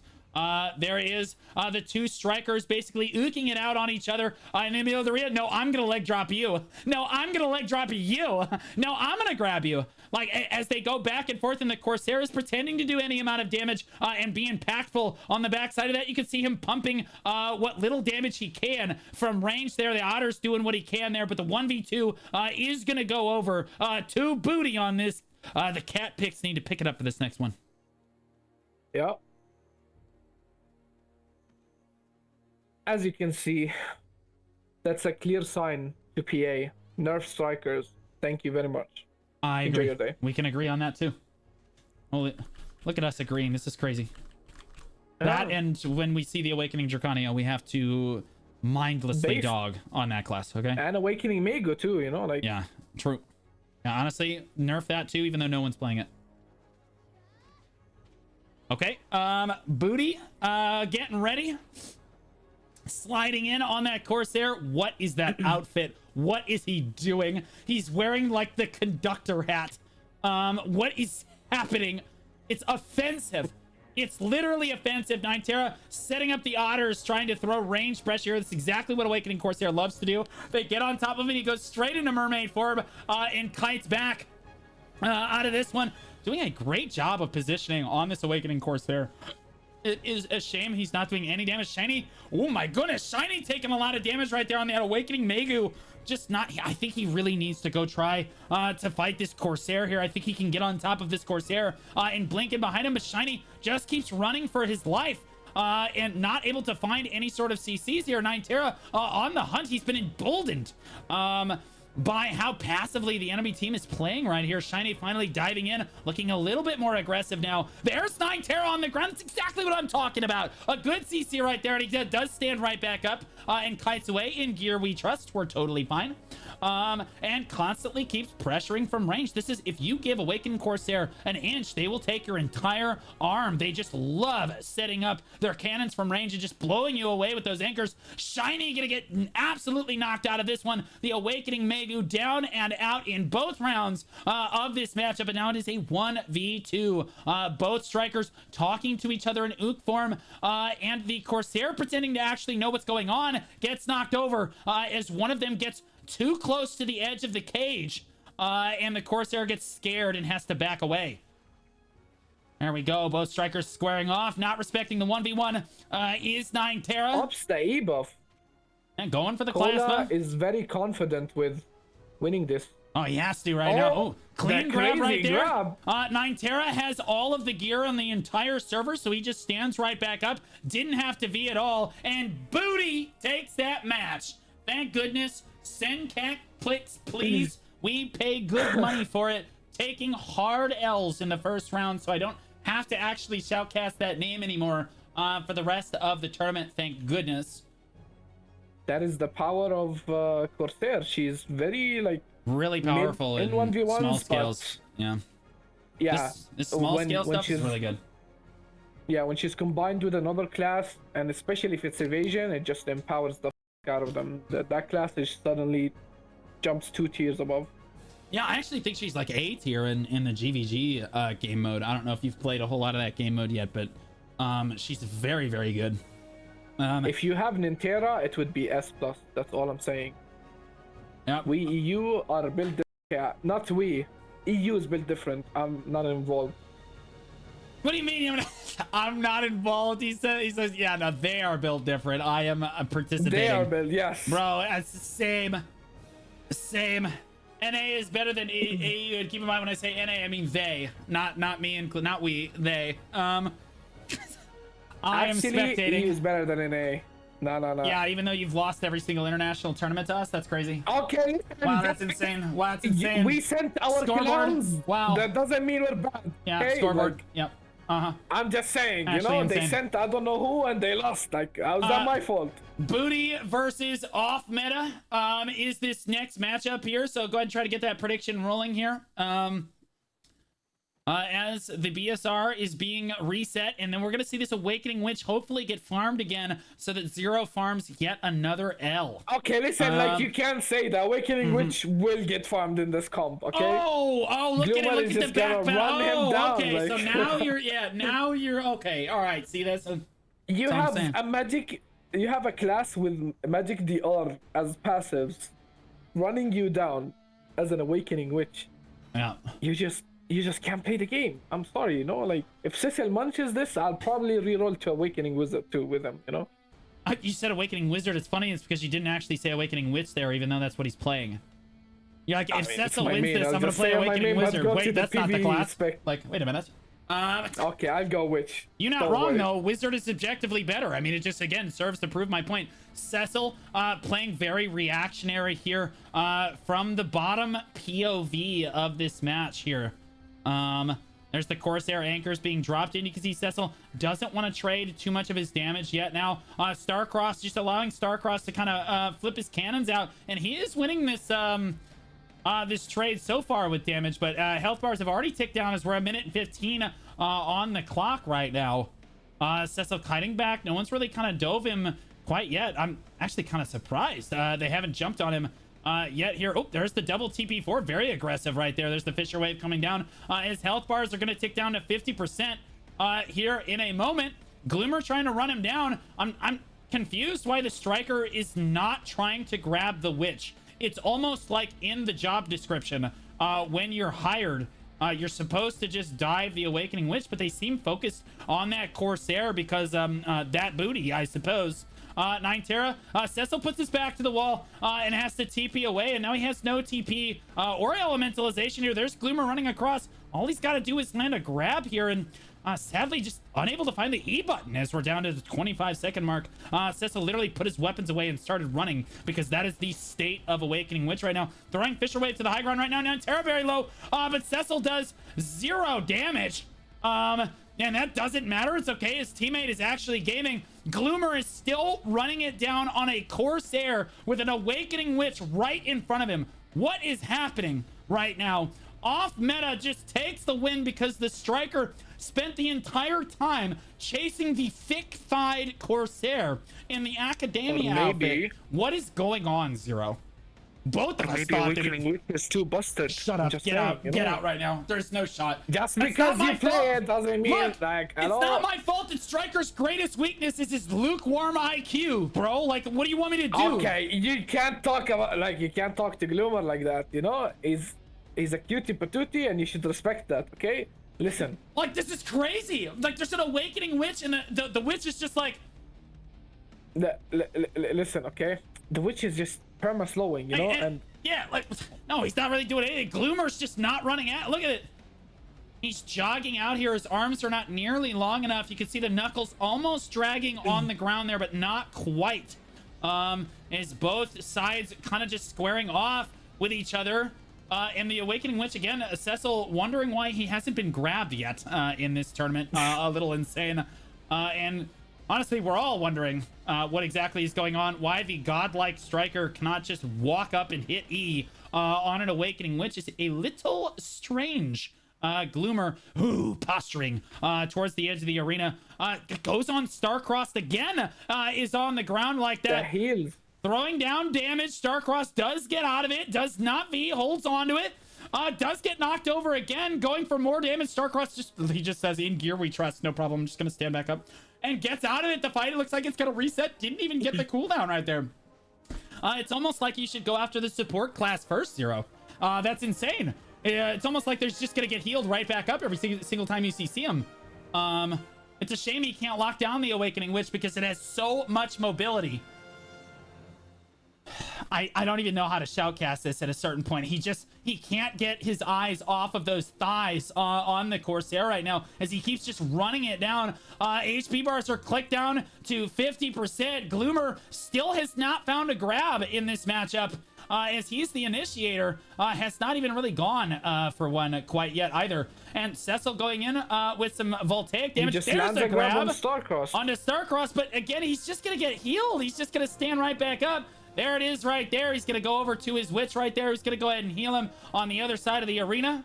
There's Cecil backing up, tosses out the baby heal, and we reset the fight. Gloomer finally realizing that he should probably be on Cecil with 5 seconds remaining in the second round. Cecil is down at 10% HP. So is Star. They are going to take one back, mainly because they accidentally switched targets at the very end of that round, Zero. This is wild. I have an idea. This is crazy, dude. What if they're just trying to play it fair, right? You know, they know that they can run it down. You know, maybe it's fairness. That's exactly. You're absolutely right, Zero. You make an excellent point. When I think of the EU PvP scene, I think of honorable PvPers that want fair fights. Absolutely. Thanks. When I think about EU, I think people without their monitor turned on. Yeah. Well, no, you're thinking of North America, particularly our Valkyries. Yep. That's crazy. Gates are going up. Cecil again, still wondering why no one has even looked at him yet in this match. Ninetera again. Here's the Corsairs just squaring off with their damage. Cecil just standing out of like he's using the pavilion to kind of body block all the incoming damage, so he doesn't have to trade Awakening Witch. Can't really trade super well against Awakening Corsair. Also doesn't want to sacrifice his frontal guard too much. Gloomer again. Is just locked on, man. He's just locked on. Ninetera gets really, really low on the backside of this. Gloomer is locked on to an Awakening Corsair and just cannot, like, it's... Turn off your targeting computer at a certain point, you know what I mean? Like, Porkins, pull up! Oh my goodness! Cecil just kiting away again. No one is even looking at him as he constantly throws damage from the backside of this. No, he's not doing a whole lot of damage, but he's supporting that Corsair. So even when you CC that Corsair, he's just going to heal him. He's just going to PA him. He's just going to get him back on his feet. It's really nothing going on. Ninetera's on the ground. He's going to take a lot of damage. He has to V to get out of there. And now Gloomer is going, wow, I don't know how we can win this fight. There's actually just no way. We're insane. There, oh my god, the first grab onto Cecil. Cecil, oh, unbelievably getting grabbed on Awakening Witch. Comes out of V safely, and now Gloomer has realized he can kind of just run him down. There we go. Gloomer constantly running down Cecil now as he's realized, oh, I can just, oh, this one's way easier to go after, and he's just turning and just running him down now. 20 seconds on the clock. Both teams squaring off against each other. Gloomer diving onto Cecil, gets the PA. Look, guys, another grab. There's the leg drop coming in there. But fortunately, Cecil did PA on the backside of that one. Did they win? I think they won. Did the Awakening win off? Meta actually won. That is actually nuts. Both of us thought that they were gonna get farmed. Who am I kidding? We're taking L's. Awakening Witch is the best class in the game when Striker doesn't have his monitor on. That's tragic. And honestly, I also want to point out that Striker had the Gosu title and ran at the Corsair the entire matchup. So, like... I don't know. I'm raising my hand, IRL, like I'm in a classroom that I want to speak. Yeah, go ahead. Yeah, I don't know. I think the other team was drunk. Yeah, that's what I think too, dude. I don't understand what just happened. I've never seen anything like it. I've never seen a Striker go into an Awakening Witch and completely ignore it to that degree. The entire, like, all 3 rounds like that. Like, you saw towards the end there, Zero. Like, he started grabbing the Witch, and it was just free. Like, he grabbed him, like, both times, like, off cooldown. He's just grabbing him off cooldown. I don't understand why that wasn't the strategy the whole time. Angle. I don't understand. Maybe it was a PayPal angle, you know? Yeah, true. The PayPal's in their inventory. Actually just crazy. Looks like we're gonna have Bongos versus Send Cat Picks, please. Oh god, bro. Coming into this next one, actually insane. I think it's just a target focusing issue in that last matchup. I do think that compositionally they had it on lock.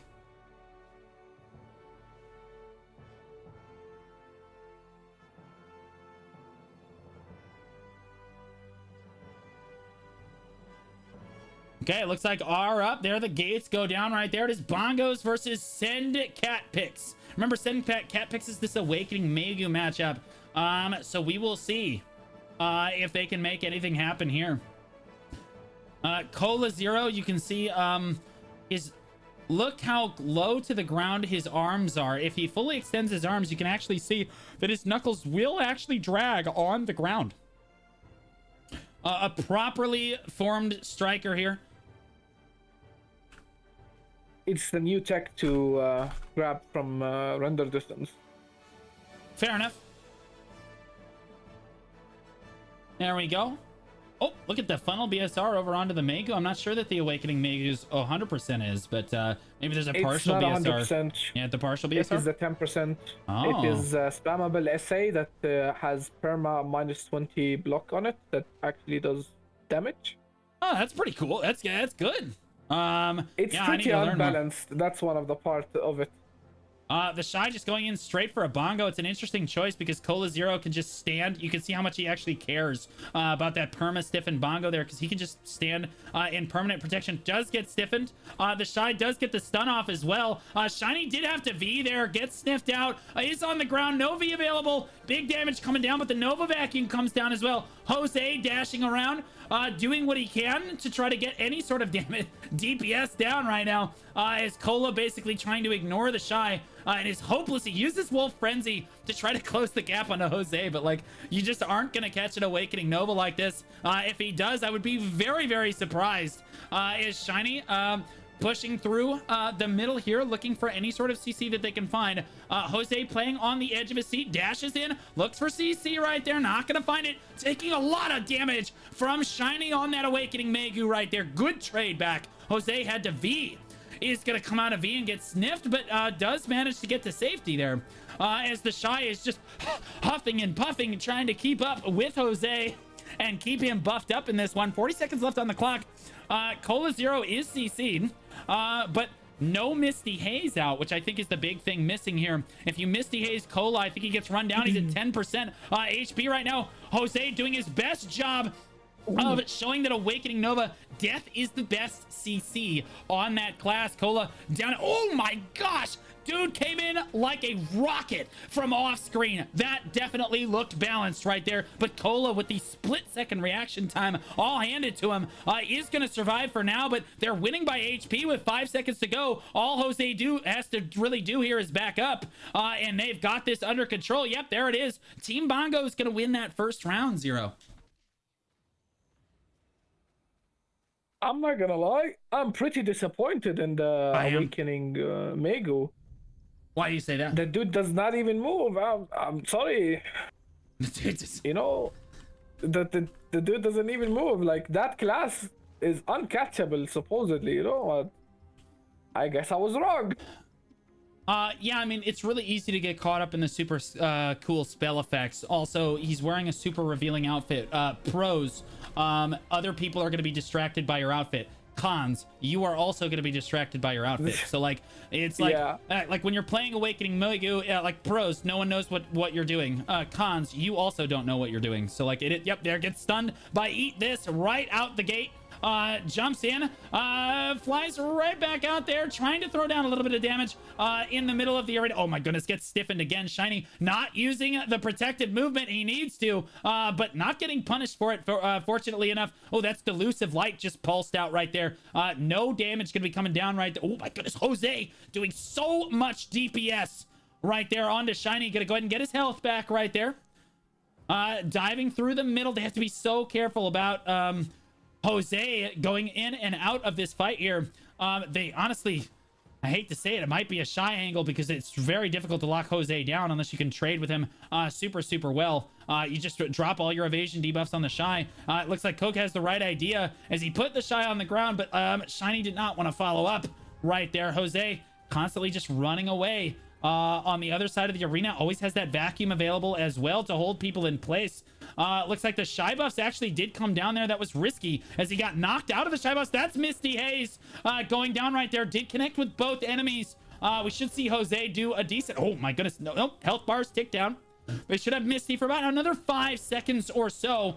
But no CCs and no damage is really going to happen here. Jose looks to be running on the back foot of this one, taking a bad trade down at 10% health, needs to back up. 25 seconds left on the clock. Shiny comes out of V and gets sniffed. Jose takes him down. No way, Jose on the back foot of that one. And now 15 seconds left on the clock. It is a 1v2. Oh, it's a 0v2. Jose finds his opponent right there. That Shy Nova composition, just as scary as we thought it was going to be, Zero. I don't know, man. If it was a different Awakening Megu, then it would have been different. That's fair. I'm sorry, Shiny. Maybe today is not your day. It happens. Yeah, it is what it is. It do be like that. Bongos gonna take that win. It looks like we're gonna see off meta versus send cat picks, please. And that is the Awakening Megu here. Gonna go into this next match versus the Awakening Witch. Now, okay, choose your words carefully, Zero. Do you feel that the striker is going to grab Seth this time? Do you think he's actually gonna get his hands on that Awakening Witch this time? I'm trying. Bro, I'm thinking. I don't know, dude. Like, it's actually insane. I don't know what's happened with him. Because I know everyone knows that he's a good player.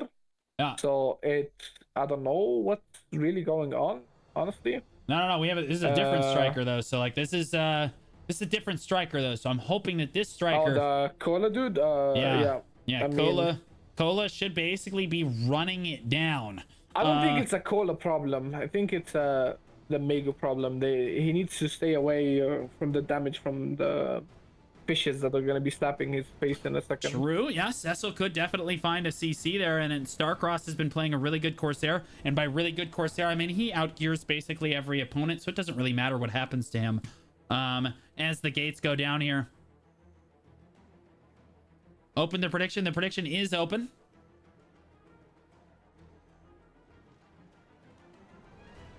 At least I thought the prediction was open. Okay, apparently there is a reason for Gloomer not performing, but I am not allowed to share it. That is fine. I'm sorry, but yeah. It is running. Run it again. Yep, nobody voted on it. Okay. Again, I would give this advantage to the striker. Yeah, nobody could actually vote. You're going to have to vote. Yeah, just run it again. There you go. That's the wrong prediction. Okay. All right. So we just won't do a prediction this time. Yep. Okay. The gates are up and away we go. Yep. Wrong teams. That's fine. It is what it is. Hopefully the striker. Yeah, I was gonna say we're just gonna run forward, and Cola is looking. Finds a grab immediately onto Cecil. That's crazy. Grabbing the Awakening Witch is this novel idea we've never seen before. Very clean play right there. And he's just running Cecil down. Cecil has to use his TP to get away, and now he's basically a sitting duck right now. There's the grab once again onto Cecil, and it looks like he V'd on the backside of this. While Starcross tries to kite two members in the middle of the arena, and Cola just sits in full protection. And there he sees his target once again. Cecil doing his best to run away, and you see the Awakening Witch floor POV coming out for Cecil, going down immediately. Thank you so much, Cola. Getting that grab down on the Awakening Witch, showing just how weak that class looks. In a 2v2 situation, just like that. That is exactly what a striker should be doing in this 2v2 matchup like this. That is what we expected in the first round, but we just didn't quite see it for one reason or another. And now Cola is stunned here. Starcross actually doing really good damage on this Corsair, doing an amazing job of kiting around. Nobody is going to put the W in Gwab like Cola. There we go. I'm going to Gwab him, and then I'm going to dwap my leg on him. There we go. Beautiful striker gameplay going down right there. It does look like it is a 1v1. Is his teammate went down, but Cola again just going to grab them, and now I'm going to kill them is an excellent strategy on that striker. Zero, as we come in here. Honestly, you sound like a very professional striker player. You would make a really good striker. Maybe, tag event soon. You can try it out. Yeah, I hit E and then I drop my leg on them. That's crazy. I'm literally right. I'm devious.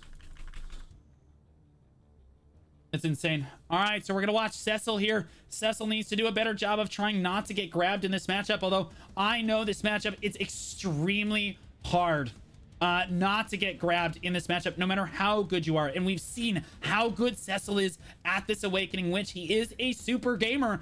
Yeah, it's just only so much the class can actually do. There is no split TP. Here comes Cola, and Cecil starts screaming for help as he runs backwards, guiding him. Help me!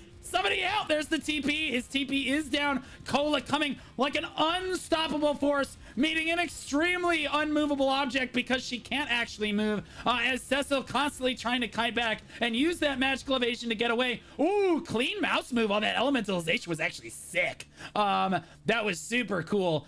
Cola losing sight of Cecil here, so Cecil gonna get to throw a little bit of damage back at him here. Star is on the ground, and Cecil doing what he can. He doesn't want to go into pre-awakening because he knows the Megu's gonna jump on him just like that.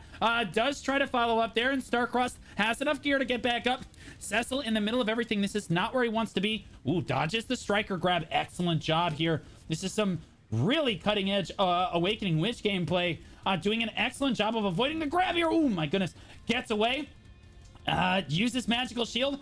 And now it's going to be basically all up to chance. Starcross is on the ground taking a lot of damage where bomb heal has already been used and he barely gets out of there. And now Cecil's the one on the ground. And Starcross is trying to throw as much damage as he can. But critically, the Awakening Witch's V is used. Not sniffed though, and Star is in a 1v2 right now. Cecil desperately trying to run back to help his teammate right there. Is they're always on the back foot. Oh goodness. Actually catches Cola as he comes in. Starcross takes the 1v1, wins the 1v1 with his opponent. Cola can't find the grab onto Cecil as Cecil puts him in the dirt where Striker belongs. Crazy gameplay right there. Star winning his 1v1, Cola losing the 1v1 to an Awakening Witch, and both of them coming up with W's. Looking for the V sniff right there. Starcross is gonna find it. The 1v2 comes through, and off meta gonna bring it back around here, Zero. Just say a wizard lost a 1v1 to a witch. You mean a striker? So that means nerf witch? No. A striker? Yeah, striker lost the 1v1 to a witch. Honestly, it's a buff striker, nerf witch situation. I would move my camera, but this is probably where everyone wants to be anyway. Good. All right, so we're gonna go on Starcross this time. This Corsair has been gaming, and in fairness, Starcross, he seems to be pretty geared. I don't know how much gear this guy has, but it has to be over 740. It's insane. This dude is not taking damage, and Cecil is doing a great job of supporting him on the side of it and just like playing passively, not allowing himself to get actually caught. There's the damage coming down right there. There we go. The gates are going to go down. So now we are locked into this final round here. Look at the Corsair damage looking down there. Cecil doing a great job. Puts Coke on the ground right there. I'm sorry, Cola on the ground right there. Gosh, I'm not sure. Awakening Witch. He makes this look so good as Cola is constantly running Cecil down, and he is always running away, and he's actually finding CCs on the striker who is running so belligerently at this witch that he's actually getting CC'd. Shiny gets CC'd there as well, has to V. The Megu is in V right now. Cola is desperately chasing Cecil. He has no TP. Elementalization backwards. Literally has his weapon away. Help me! Running away from this striker, trying to create any amount of distance that he can. Does manage to get away as Star kind of intercepts right there. Beautiful heal right there. Coming out from Cecil to come in and keeps Star from dying. Cecil, he is on the ground though. He's gonna stand back up at 50% health. Shiny's on the ground. Fisher Wade finishes the job. The snap will do it. The evasion debuff should work. Cola is in a 1v2 now. This is crazy. We should see paralysis basically come down, and then Cola won't be able to really do anything. As you can see, he's still desperately running after Cecil. Finds the CC onto Starcross. There's the leg drop. There's no heal available. Toxic Flood comes down to try to debuff him. But oh my, look, innovation we trust. The striker just stands back up because this permanently protected class also needs to have all the tanky stats in the game, as well as some of the best grabs in the game. As Cecil, it gets CC'd once again. Looked fair and balanced. Looked good to me. Cecil V's in place and goes ahead and takes that victory. That is insane. That was some crazy play, Zero.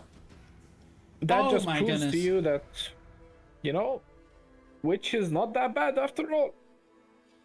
He's been min-maxing his magical evasion to, like, he doesn't use his TP, you know. I can watch, I can see your screen, you know, like, I'll tap very quick. Well, yeah. Point is, the dude is min-maxing everything. He's one of the goated people on the class. So, Yeah, as you can see, like he did an insta TP.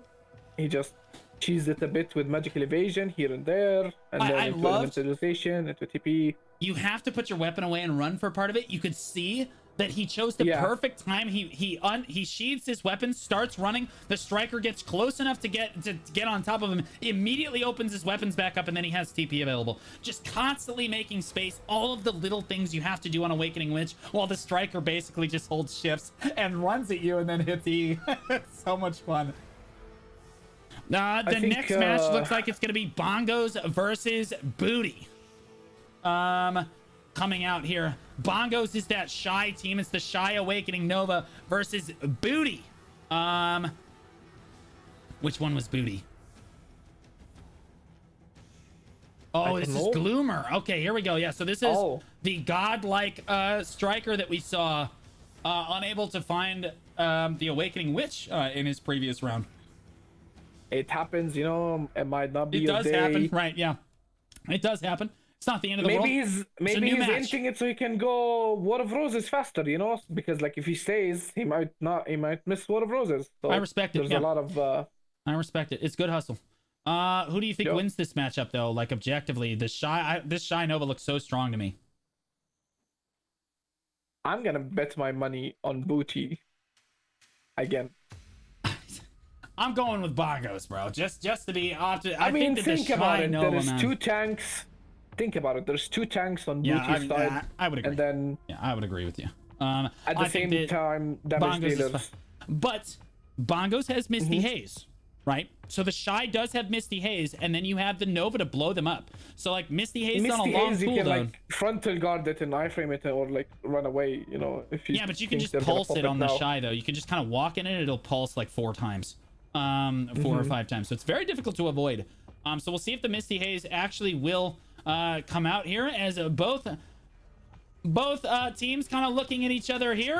The Shy basically going right in, Jose looking for any sort of CC that he can find. Yaka gonna go throw down Bongos in the middle of the arena to try to zone people away a little bit. Looks like Jose has found Ninetera is his chosen person of choice here. He's looking for this Awakening Corsair, the Awakening Striker. Again, Gloomer desperately chasing that Nova, not able to find him quite yet. Oh my goodness, there's the CC. Tanky, you said. Ninetera is down at 20% in 2 Nova skills, is immediately plastered down at 20%. Jose looking for him like it's a piece of meat. He doesn't see an enemy team. He sees a menu, and the man came with an appetite. He is looking for that Awakening Corsair. As the fight resets a little bit here, health bars down at 80%. I think that as health bars tick down, I think it does favor Bongos, because the Awakening Nova can absolutely just burst people 50% to 0. No problem. Ninetera taking a really bad trade once again as the Bongos start to zone people. Gloomer constantly getting caught up on the Ninetera on the low ground, taking a lot of damage. Good damage by Jose, but Ninetera is going to get out, trade some DPS back. Gloomer's also down at 20%, but Jose, the DPS for Bongos, can't get in there right now as he's just so low on HP. Kite's back, playing on a razor's edge right now. Oh my goodness, down at 8%. The bleed is ticking. No Shy heal available as he constantly has to keep moving as the enemy team is always on top of him. Dives right back in. The enemy team a little bit healthier. Gloomer can't actually find him. You can see the Striker trying to run him down, but he's potting himself back up. 3 seconds left on the clock. It's gonna come down to HP. Who takes it? Booty takes the first round. Bongos will lose with HP. Oh my goodness, Zero. What a close match. They should have start to focus the Shy at that end, just because the Shy is like, you know, I would agree. Yeah. going in SA. Yeah. They can squeeze in SA frontal guard and then just munch damage as much as they can, and just grab and run them down. Yeah. Pew pew from far away. Perfect. Yeah. You grab the Shy, you run him down. That forces the Awakening Nova to come to you, to try to back up his Shy, and you know, then you can potentially just kill the Nova as you SA damage onto the Shy. You know what I mean? So we'll see here as Yaka comes in to the middle of the arena. There's the Shy buffs going down right away there. And once again, Jose is off to the races looking for that Awakening Corsair. Ninetera on the enemy team. Ninetera playing a little bit more ratty this damage. time. Oh my goodness, yeah, the damage went down. May have been Misty Haze. I didn't actually get to see it though, as Gloomer took a massive amount of damage in just about one Nova skill there, but it should be Misty Haze should have worn off by now. Gloomer's on the ground, not taking as much damage this time, but Ninetera takes a poor trade. Even though Gloomer's the one on the ground, it is Ninetera that takes a poor health trade, and Jose, the one that's backing up right now, is Ninetera's kind of on the hunt for him, and Yak is just trying to keep up with the fight. Jose is constantly kiting around, and I have to say, this Awakening Nova is just out of his mind good at this game. Constantly weaving his Excel mode in between here, doing his chores to constantly keep that available to him while running away from one opponent and targeting down the other. As Gloomer constantly runs him down, but he finds Ninetera again and again and again. There we go. Oh, taking a really bad trade there, Ninetera. Good damage down onto Jose right there. And again, Gloomer just going, trying to catch up to this Nova as he runs away. Good CC by Ninetera. Look at that Corsair. Oh my goodness, sweeping in. Oh, almost found him out of V, and Yaka trying to catch him with an eat this on the Shy Bongos. He is down at 1%, kiting for his life, out of stamina from the looks of it, and Gloomer is not going to catch him. It is going to be Ninetera that finishes the job, and now Gloomer has the grab onto Yaka. It is going to be Booty 2-0 in this round 0. What a crazy match. It felt like Gloomer did the right job here, just chasing Jose, making him, like, when you have a striker on your ass, you're just gonna do any mobility and just try to dip as fast as you can while Ninetera blasts him, and you know, the Jose will run out of stamina eventually. So right, so it looks like they played this really well. They did play it really well. It was a close one, even though it was 2-0. It did look very close to me. And both teams playing super well there. And now we're on to Group D here. It's the final group of this tournament. 500 billion gear value is gonna fight Team Gear Lords off the rip. Oh god, it's a Maywa Shy with 500 billion total gear value versus Team Gear Lord, which is an Awakening Dracania, Awakening Valkyrie.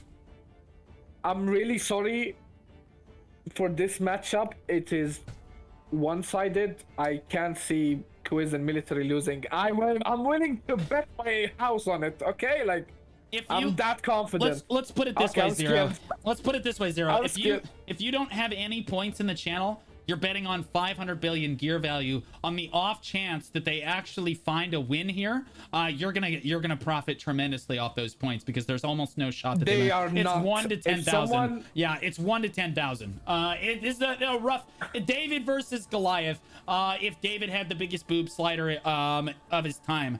So we will see here as they move. Let's look at the next matchups here. We got the Thuggers, Remiko and Oogie Main. You said Oogie was kind of wild. Oogie... He can come on a Shy in 2 seconds. You don't know him, you know.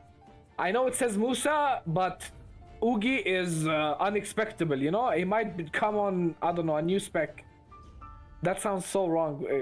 It's all right. We're just gonna overlook it. It sometimes it just comes out a little differently. Remiko. So how do you feel about Remiko there? He's a new Zerker. He's been doing decent. I think they just went in for the memes, but I don't know. I've heard Oogie is crazy on his Musa. He's class fluid, you know. He just hops on a class, boom. I think the two scariest teams here are Team Gear Lords. Obviously, the favorite to win this probably was the Awakening Dracania, Awakening Valkyrie with all the gear in the world. Versus this, I think this Suck DK and Awakening Valkyrie might just like run some shit. You know what I mean? Like, I think that the Awakening Valkyrie's accuracy buff on a DK that already has high accuracy, you just blink in Spirit Legacy, poof, Twilight comma, you're gone. Good fight, you know what I mean? So like, yeah, I don't know, man. White Desert, very volatile team, but I will say that for what it's worth, Team Gear Lords has a massive amount of gear from what I understand, and they're playing the filthy meta abusing class, those chastity belts on as tightly as they can get here. when I tell you they have all the swaps, you're like, I'm not even exaggerating. What, oh, you have, so They they have all don't the just stuff. have gear, they have gear for their gear. So they Yes. have, you're saying they have narcs, they have distos, they have debos, they have omni rings, they have accuracy, they have cadre rings, they've got like the evasion offense, literally everything in the game, you name it. I think, yeah, I think military has more, but like, yeah, Is this they have like almost everything in the game. Is Like are it's they crazy. grind For lords? PvP, obviously. Are they grind Yes, lords, or they is are this complete PvP bots. okay? I was gonna say No, because okay, the PvE, I'm in PvE bots, and they're crazy at PvP. in North America, when we see people like this, we think that, you know, because like they're really bad normally, so you just, for game knowledge is priceless, for everything else there's MasterCard, boys. So I was just They are wondering not. if it's like that for EU as well. So Quiz. they're actually just grinding for it. It's just a different way of life. We just pay for stuff. You can check the AOS like quizzes, like top 4 or 5 Draconias on multiple accounts, and Oh, on boy. NA he munched a bit. You know, like he's very well known as a Draconia player. Oh, I would He absolutely used believe to be it. a warrior player. Yeah, he is him. He is him. Yeah. He's the main character of BDO. That's what people say. You know. No, he's not playing Succession Sage. Can't be. That's crazy. That's probably Divios. Let's be honest. He's playing the main character. Yeah. Yeah. But definitely the team to watch. I think the dark horse is probably, let's be honest with you, the dark horse is this 500 beer, this Shy and this Maywa sitting on the. I have news, I think. I'm not sure about what I'm gonna say, but I think Remiko is dodging. Oh, Remiko Oogie Man dodging? I don't think Oogie is dodging, but I think Remiko will be dodging. Oh, that's tragic. That's Oogie, what my chat is saying. I don't know. Oogie paying Remiko not to show up so he's not the one that looks bad. That's crazy. Apparently Oogie is sleeping.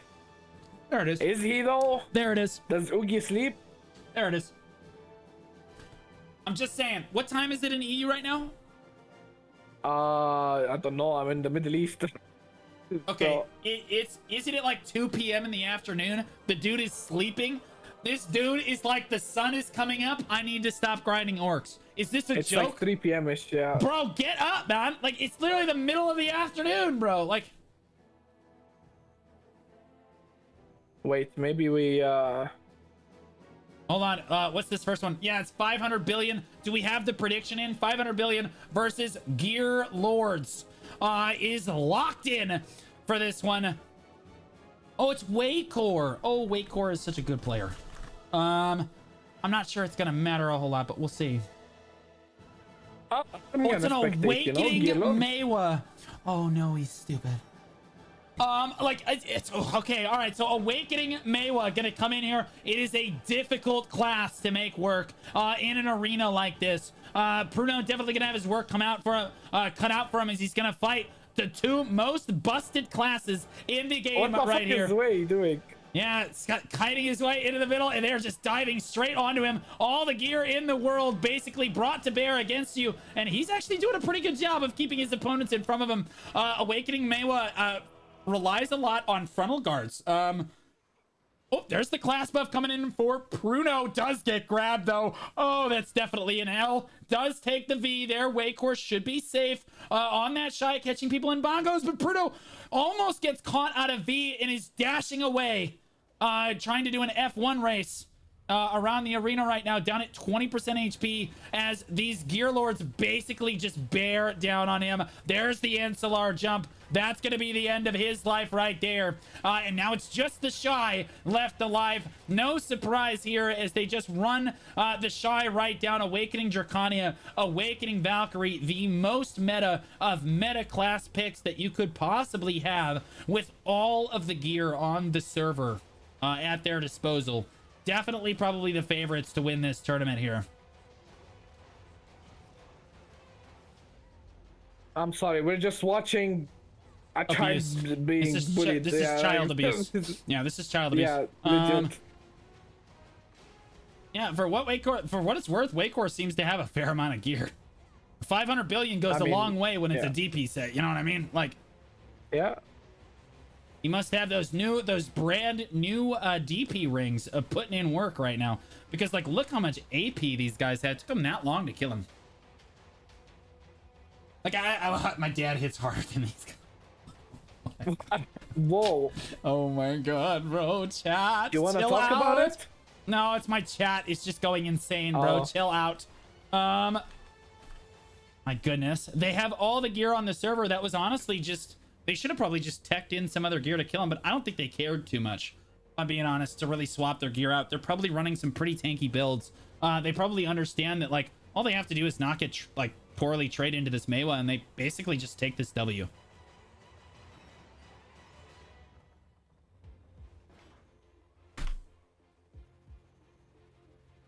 Okay, both teams squaring off against each other here. Are we allowed to put Ramiko into a 1v2 if Oogie does not? Because Ramiko might be him. Yeah. XGG. Oh. And there goes the Meiwa. Gonna go ahead and use one skill, and the Meiwa, poof, disappeared like a fart in the wind. And now it's just the Shy available in the middle of the arena. Close fight. Did everything he could. The Shy is literally playing the piano in the middle of the AOA arena. Hey, Blue, what'd you do today? I shoutcasted a tournament on EU. Oh, how'd that go? Cut to the Shy playing the piano, bro. All right, and Gear Lords are going to sweep that first match. Honestly, good fights to 500 billion gear score value. Insane right there. Good attempt. I think they did pretty well in the first round. The second round, you could definitely tell that there was a little bit of a gear discrepancy there. As we look ahead to our next round here, it looks like we're going to have the Thuggers versus White Desert. What are these two teams here? Thuggers is Remiko and Oogieman. Remiko, of course, by himself. Oogieman dodging as Oogieman always does. Yeah. He only sniffs a bag, you know? Yep. He's called the bag sniffer in That's EU. right. He always finds the best deal and he mercs there, and then, yeah, average Oogie. He saw Honestly, no bag, he dipped. My favorite saying from EU is calling Rangers pigeons. Because all they do is sit on rooftops and shit on people all day. Honestly, the biggest W I've ever seen. Yeah. Do we do that with the work? Yeah, bro. It's like my favorite. White Desert is this Valkyrie Dark Knight team. And then looks like they might get a buy round. Yeah, it does look like they are going to take a buy round there. So it's going to be White Desert versus 500 billion gear score value, it looks like, as our next match. Assuming they're going in order here. So we can probably queue up that prediction there. That is a match. I don't have any clue how it's going to go, honestly. Because, like, Bruno just could 2-skill Miho and then, you know, 2v1 top door, or I think he could do nothing. So I think that White Desert just wins this. I think that the Suck DK is just... I think Awakening Meiwa really is going to struggle into a Suck DK like that, where, like, all of the accuracy in the world with the accuracy buff there, and then the Shy is obviously stacking evasion. We'll see if he has enough evasion to keep himself alive against a Succession Dark Knight that is super buffed out with accuracy. Do you know how geared Michu is on the DK? I don't think he's a gear lord, but he's pretty geared. It's like, I've seen him kill pretty geared people. It's either, you know, Suck DK being busted or you know, it's just typically a gear diff. I wouldn't say Suck DK is necessarily busted. Just like I wouldn't say Suck Stork is busted. I would say that there are players that make the class look exceptionally good. Like, I think we can agree that, like, we wouldn't say Suck Lan is busted, you know? That is true, yeah. It's just different metas, I look forward to joining the Node War and Siege scene on EU just to see. You would not like it. I think it's gonna be fun. Yeah. Like, that's what it is like on NA. Trying to ram you, you know. Yeah. That's what it's like on NA too. I'm gonna have the gates are up and away we go. Oh, apparently Micho is geared. He hit Pendebo this week, so okay. he is got punch. White Desert walking forward here on this Awakening Valkyrie, biding his time, looking for that Mewa, which is his win condition. Valkyrie and Mewa looks really good. Oh my goodness, Mistyee taking a lot of damage. Good trade for Bruno on that Mewa there into that Suck DK, playing like a gamer. Trading in right there. Honestly, tip of the iceberg hit too. He's trading super well into these guys. That Mewa playing out of his mind. Bruno doing his best job, playing his best life right now. Constantly kiting around, and Mistyee just not fighting the damage on this Suck DK. Not able to lock him down. Oh, Bruno gets CC'd. Has to be immediately because he knows he's dead. Hopefully he doesn't get sniffed out of V here. They are looking all over. Twilight Comma to try to get on top of him. And no, the Mewa does get away. So Bruno gonna get a chance to reset this fight, but he can't afford to mess up like that again. Mistyee getting really low. Look at the trade on the Mewa. The Valkyrie tries to dash in, gets the super armored heal off, looks for the purification, gets his teammate back to half health. But how much is that worth? As Bruno has just pushed him into the corner. Tabor says, no, always has been. It's just like the astronaut meme. Like he had the gun held up, but then Tabor just stood behind him with yet another gun and shot him in the back. Down goes the Mewa as he tried to kill the DK right there. Tabor doing a great job of following up to help his teammate right there. Crazy Zero. I just got some embarrassing information. Oh no. You see that Valk Taptor? Uh-huh. He might be running duo double earring and the belt. Oh, so he's like really intelligent. Yeah, because we know the 4-set effect on Debo is really what people go for. Super good. Bruno actually very impressive on this Mewa to make those trades into a Suck DK. You are playing on the edge of your seat. It's very frontal guard protected class. Bruno basically has to be playing out of his mind the entire time. You saw he made one mistake in there, and then he overcommitted on the Suck DK, but he almost had it. It was very, very close. As the Valkyrie was struggling to kind of keep up with the fight, we see Bruno working around the outside, tries to jump in there, not gonna find anything quite yet. Enslar's gonna go down onto the Shy. He's just playing around Waycore here, and he's looking for that Suck DK. The Succession Dark Knight and Bruno looking at each other like they're both a piece of meat. The Valkyrie just trying to grab a piece of it, to be honest with you. Misses the funnel onto Bruno right there. Awakening Mewa does have some amazing partial BSRs. I actually love to see that. That means that Mewa is absolutely gaming if he's using his partial BSRs like that. Bruno goes it. Oh no, gets CC'd immediately. And has to V out. He is gonna V to safety. Celestial Spear doesn't quite catch him on the Valkyrie as he dashes away on this one. And the DK and the Valkyrie, the hot pursuit, Hostilidium, not gonna catch him, but Bruno is in an F1 race right now on the 3rd lap of this one. As he tries to basically get his health back. His Shy is actually getting kind of low on health. Does throw out Bubble to keep himself protected while Bruno basically darts in and out on this one. They're trying to focus the Shy down right now, and they just can't kill him. Bruno is healthy enough to go back in on this one. The Shy is going to die. Bruno's just AFK. I'm not really sure what that was about. He didn't go back in to help his Shy right there. They were distracted trying to kill him.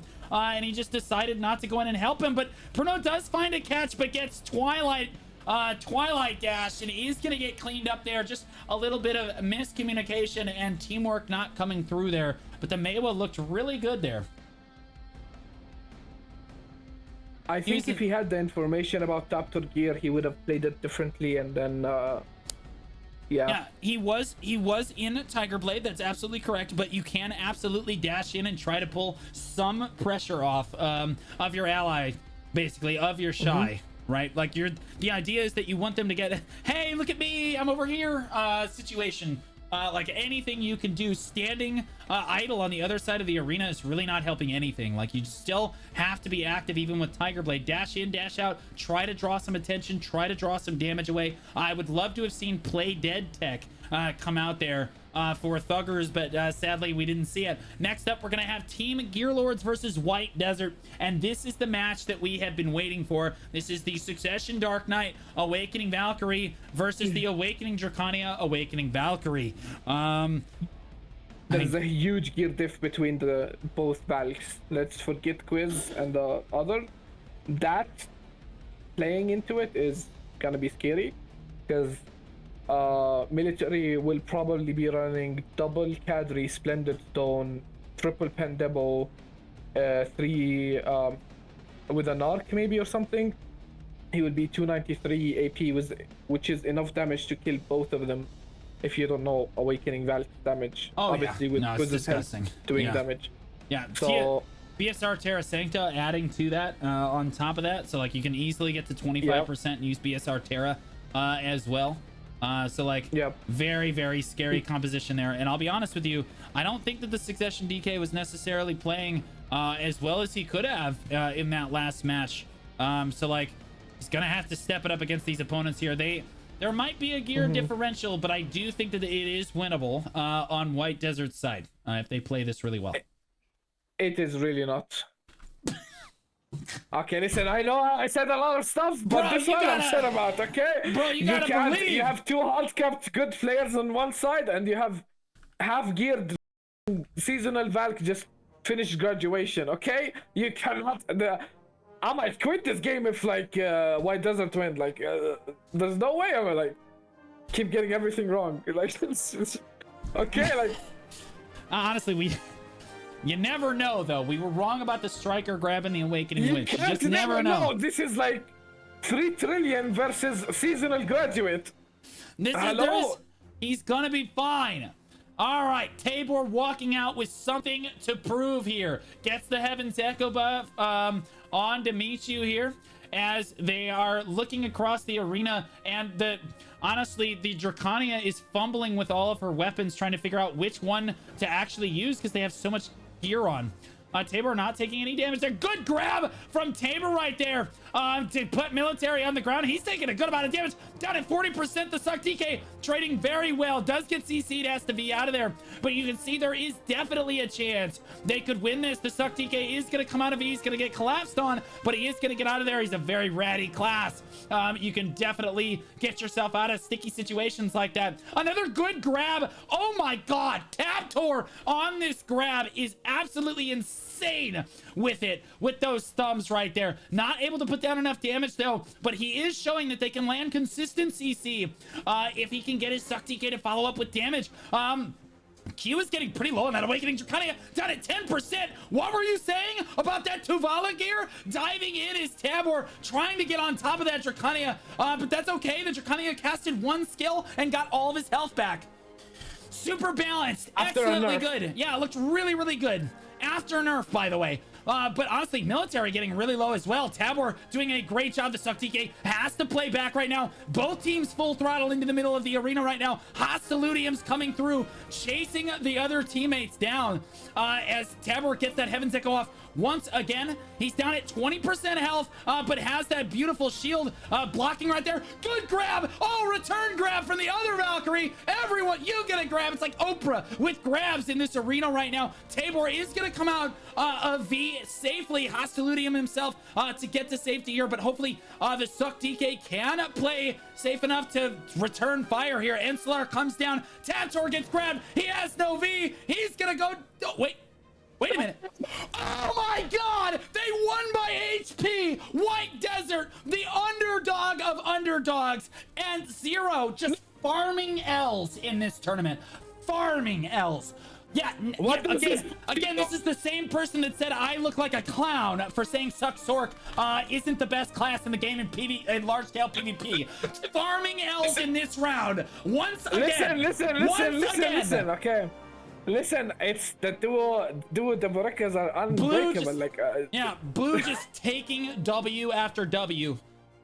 Oh my goodness. Okay. White Desert comes up with the health win on that one. And I have to say, for what it's worth, they were landing way more CCs. Way more CCs. I'm going to be homeless after this match. Yeah, and yes. All I'm saying is, like, your first point about Suck Sork, there was no evidence, but I got the receipts on this one. Taptor's on the ground.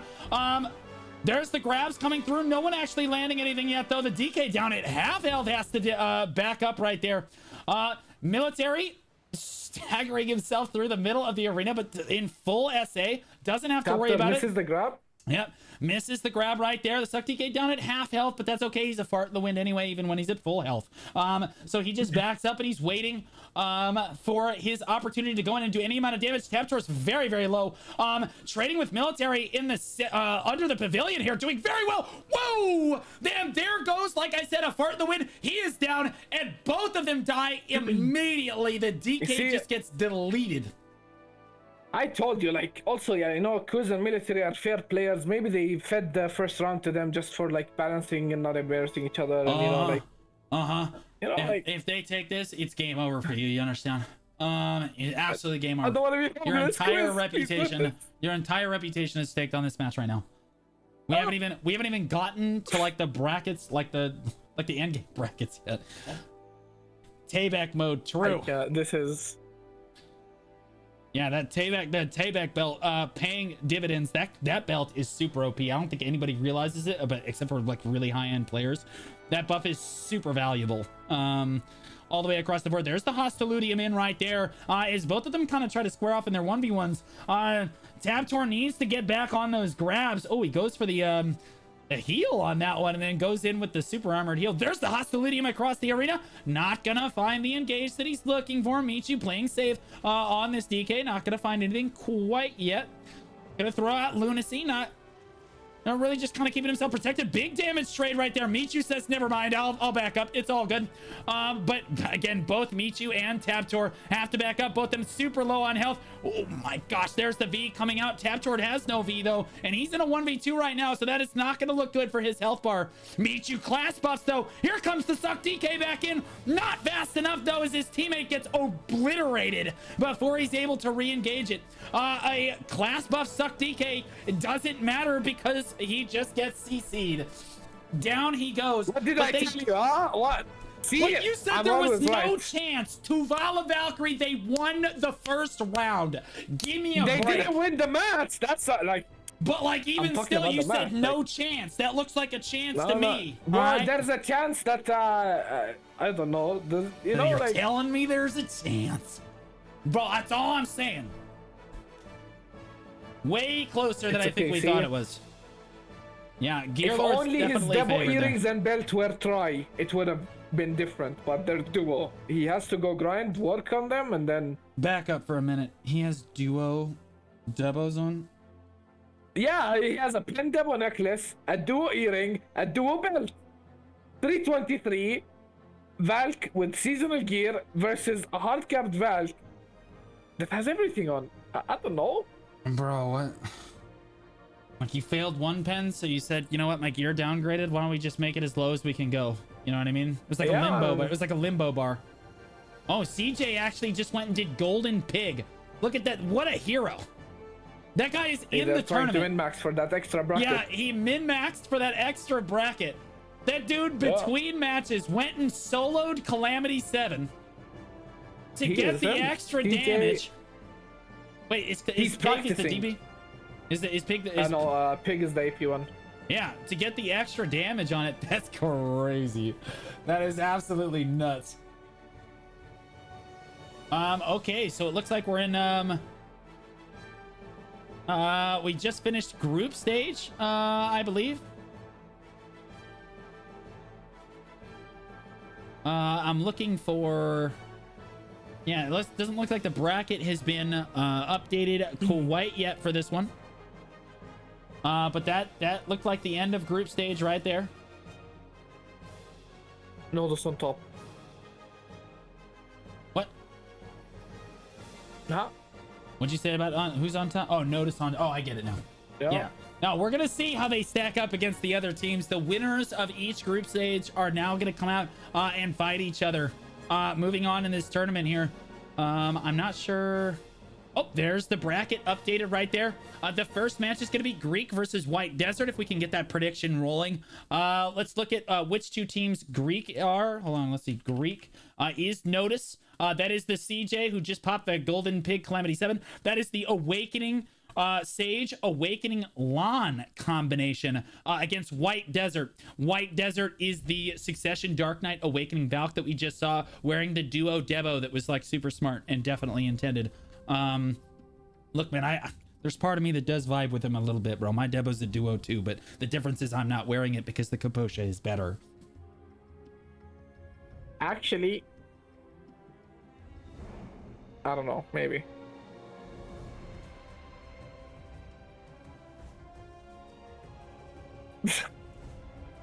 I saw that. Stop looking at the stream. It's between me and the viewers. All right? It's me and the viewers. It's our thing. No. I'm a viewer. Like, technically, actually, I'm viewing too, you know?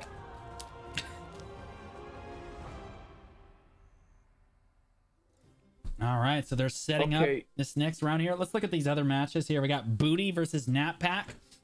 Yeah, who do you think wins that? Who do you think wins each match? Let's do Greek versus White Desert. What do you think? Do you think Notice is on top? Fuck. One sec. Sorry, I forgot who Greek is. Oh, that's Brony and CJ versus. Ooh, that is an interesting match. It is a very interesting match.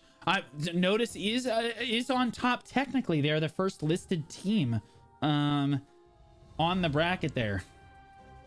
I think White Desert takes this one. I'm just gonna keep it a buck.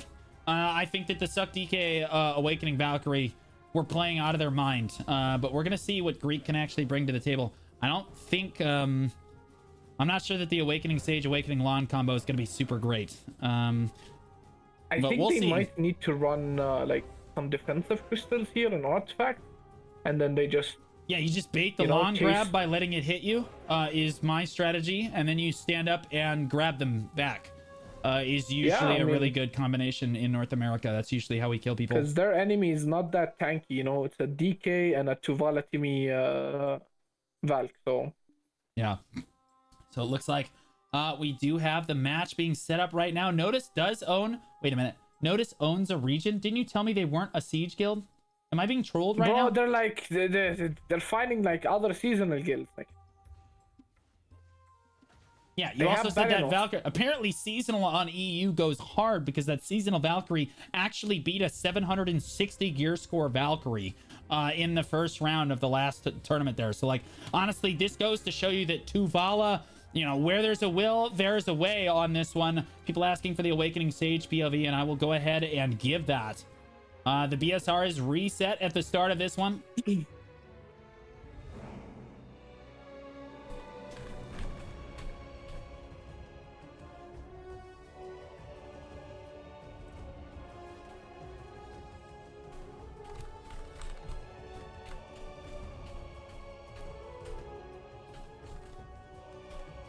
Are you smashing your head on the keyboard? I am trying. What, can you hear that? Thanks, Striker. Yeah, I can hear that. It sounds like you're smashing your head into the keyboard. Bro, I'm trying to get on the Sage. It won't lock onto the Sage. It's like the most frustrating thing I've ever done in my life, man. There it goes. All right, there we go. And now we're on to CJ. The gates are up and away we go in this match. Again, we are in round one. Next round is the semifinals. So this is already the round of 8 here. CJ kiting around, doesn't want to get caught out by Talbot on that Valkyrie, and honestly, it's not every day you see a Valkyrie running down an Awakening Sage. Lightning Prism comes down, just keeping himself protected as he moves around here, looking all cool on Zeus is the main character. Moving through, waiting for that lawn to hold shift and then press E, as Awakening lawns tend to do.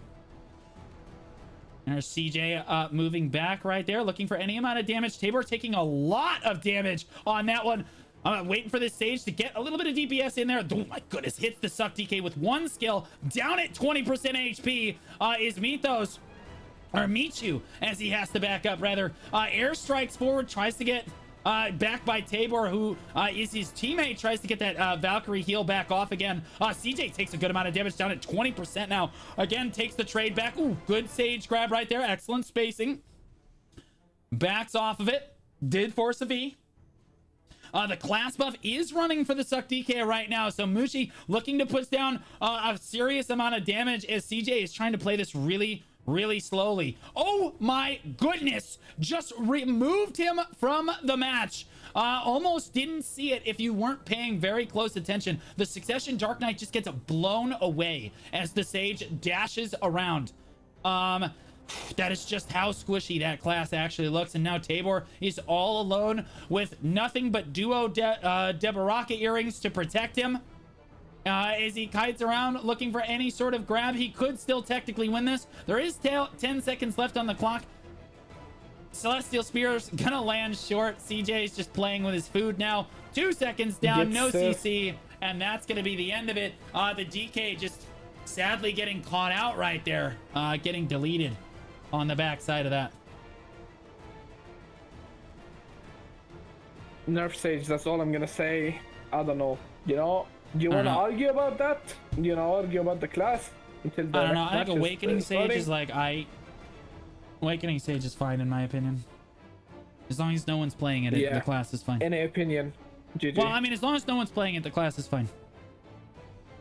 So. The class has a lot of blast, really protected, range grab, free accuracy in the kit. And then you can say the same thing about a lot of other classes too. I mean, there is that. Oh, Twilight Comet coming, or Twilight Dash coming right in. They're getting really aggressive with it. Tabtor's on the ground though, getting punished really hard. Immediately, Wheel of Fortune gonna come down. Good airstrike. Oh no, now Michiy's on the ground. Ooh. Gets a V, then has to V himself on it. And it looks like he's gonna get sniffed out. The Lon is gonna hunt and destroy. And it looks like Notice is still on top. on the top. That's right. They might be able to beat up on seasonal guilds, but I guess it makes sense. Oh, nobody saw it. We're fine.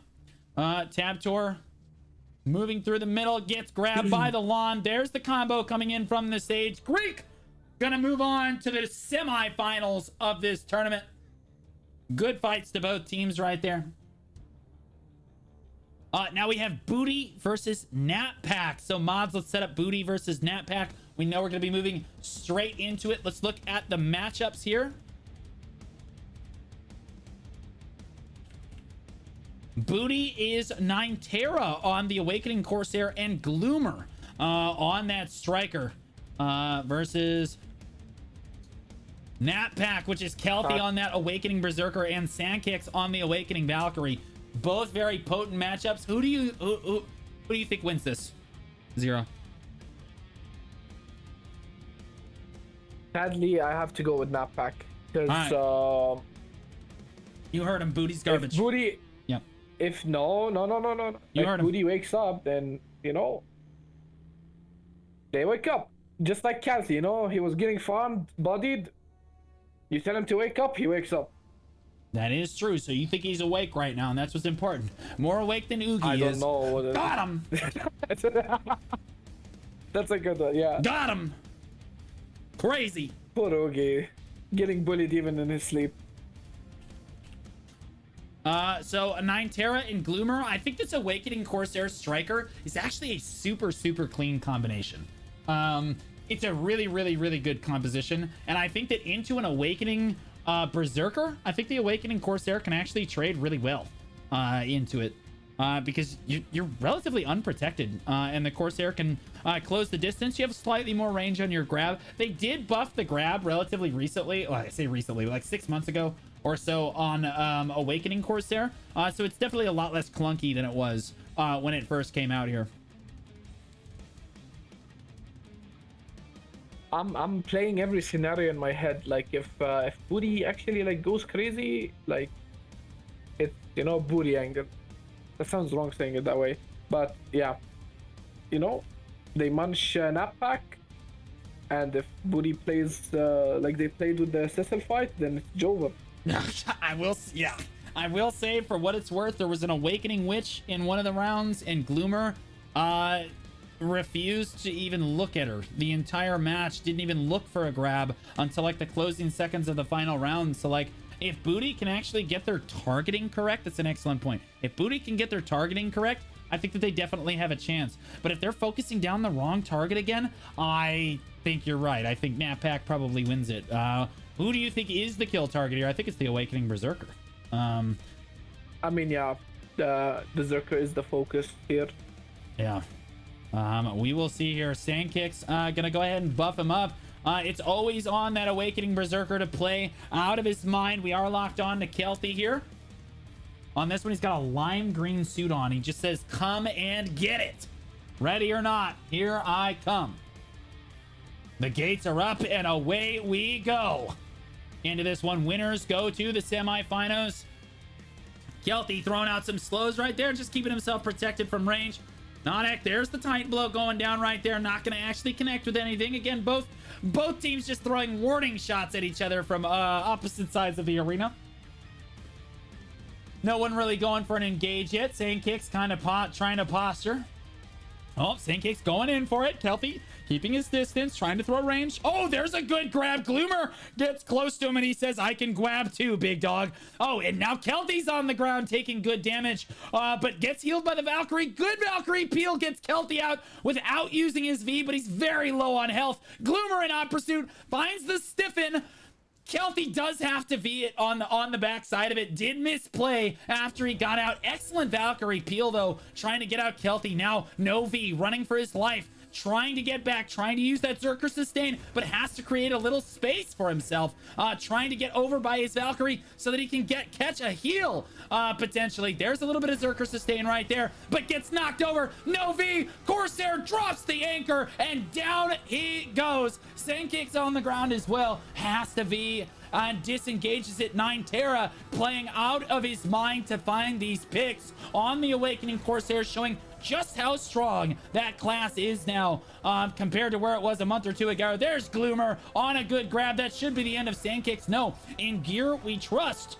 Cadre Ring's probably coming in hot for him right there as he backs up. Only 19 seconds to go in this match, though. There's the leg drop. Oh my goodness, just not enough damage. There we go. Finally got him down there. Booty taking round one. So what do you say to that? Sorry, I was muted. As I said, if Booty wakes up, it's over. And they look awake. I mean, but keep in mind, Kelty has an insane amount of damage because of the Valk accuracy buff, which is 15%, and mid combo he uses one of the new skills that he got, which gives him 15 melee accuracy that stacks on top, right? So he has just 30% accuracy from buffs, and we know that Awakening Zerker has one of the insane combo damage. Yeah, the gates are up. They can kill a target if they played it well. Oh, absolutely. I just think that Kelty just got... Oh my gosh, that grab was disgusting. Ninetera on the ground right now took 0 damage. Innovation we trust, boys.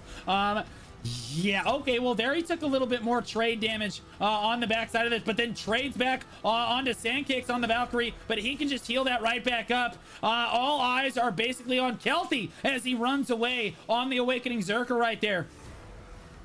Moving away. Ninetera resetting this fight after getting grabbed initially out of the gate. Both teams resetting on this one.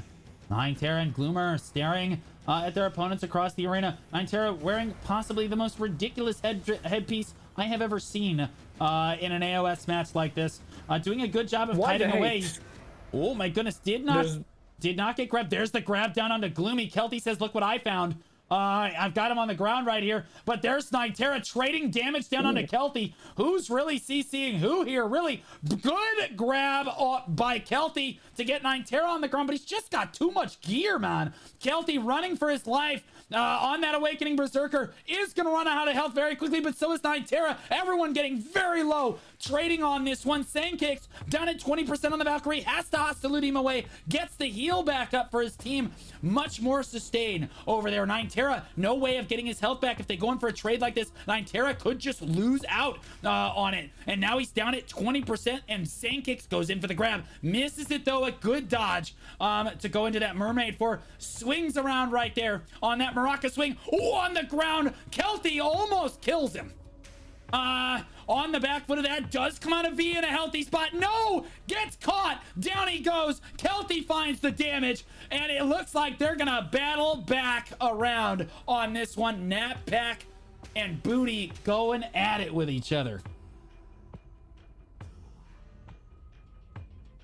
Nerf evasion.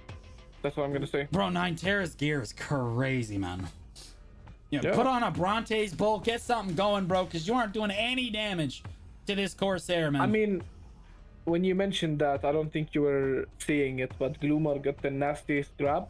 Grabbed Calci while Nintendo was on the ground. He could have died there or beat. And yeah, but still nerf evasion. Yeah, we will find out here. All right, gates up and away we go. Again, both teams at 1 round up. This is the final round of this match here. Winner goes to the semifinals. Ninetera keeping himself safe from grabs, trying to kite back out of that. Doesn't want to get caught by Kelthie in that Awakening Berserker grab. And now both of them, look at that trading range damage. Ooh, Ninetera kiting away, uses Maraca swing. Barely gets up to the high ground. Very schmoovin' on this Awakening Corsair right there. Clean move, catches Kelthie, puts him on the ground, but Kelthie gets healed right back up. That Valkyrie peel is so good. Kelthie doesn't even have to be. Just stands back up, and then I grab them. And now Ninetera's on the ground. He doesn't have a support class helping him, and so his striker's down at 30% right now. As he comes out of V, both of them are actually losing out on these health trades as the sustain from the Valkyrie and Kelthie's relentless grabs are just too much to handle. Nat Pack look like they're gonna take this one all the way to the bank. Gloomer comes out of V. Kelthie is right on top of him though, and is gonna pound him into submission. No, the edge of the arena kind of absorbed some of the damage there, but another grab by Kelthie just woke up. Like, honestly, it was a good way of putting it. Zero. Although on top indeed, but also apparently we forgot to mention that Corsair PA, that's one of the reasons she's tanky. Obviously, she's an evasion class with evasion buff and an accuracy debuff on her authors.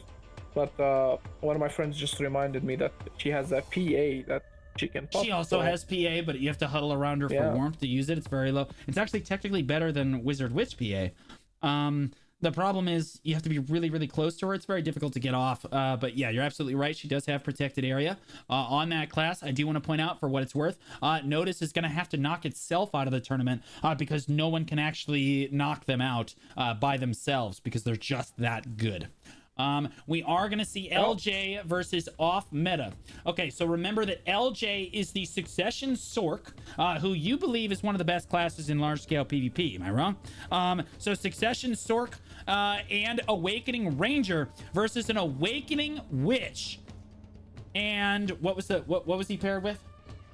Star, which is an Awakening Corsair. Awakening Witch, Awakening Corsair in off meta. Versus Awakening Ranger, Succession Sork, and I think that we can both agree the Awakening Sork, or the Awakening LJ definitely has the advantage here. Although we've been wrong a lot. I'm just saying we've been wrong a lot. Honestly, we've both been taking L's. Yeah, so I can't believe there's still an Awakening Witch in this tournament. It's crazy. Actually crazy.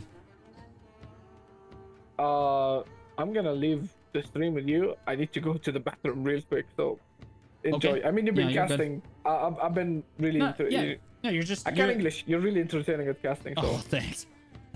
I appreciate the filler. I couldn't do it without you. The filler commentary is so critical. It's helping me learn all of the EU PvPers and the EU metagame. This is actually so much fun for me. I absolutely love this. I get to learn the big names. I get to learn what the meta looks like. Apparently, success. I bet that the EU Sorks are just better than the NA Sorks. It's probably the big thing. I would say players, not only Sorks, but yeah. Yeah. I would say players, except that you've lost every single international tournament. Okay, listen. Okay. Yeah, that's too bad. Look at that. You haven't fought Nodus in those tournaments. That's all I'm gonna say. Yeah. Got him, boys. All right, so they're resetting the VSR. Make sure you got your bets in for this one. This is going to be a close match. Again, I would always, if you're a betting man, you bet against the Awakening Witch. But to be honest with you, if you've bet against the Awakening Witch the entire time today, you've kind of come up short-handed because he's kind of a gamer. He's Cecil here. One of the best witches I have ever seen, for sure. Absolutely incredible. And he doesn't have this matchup is going to be less grab intensive. He's only got to worry about an Awakening Corsair's grab, which I'll be honest, guys, isn't used very frequently. So like I think the Awakening Witch actually looks pretty good here as long as he keeps himself protected.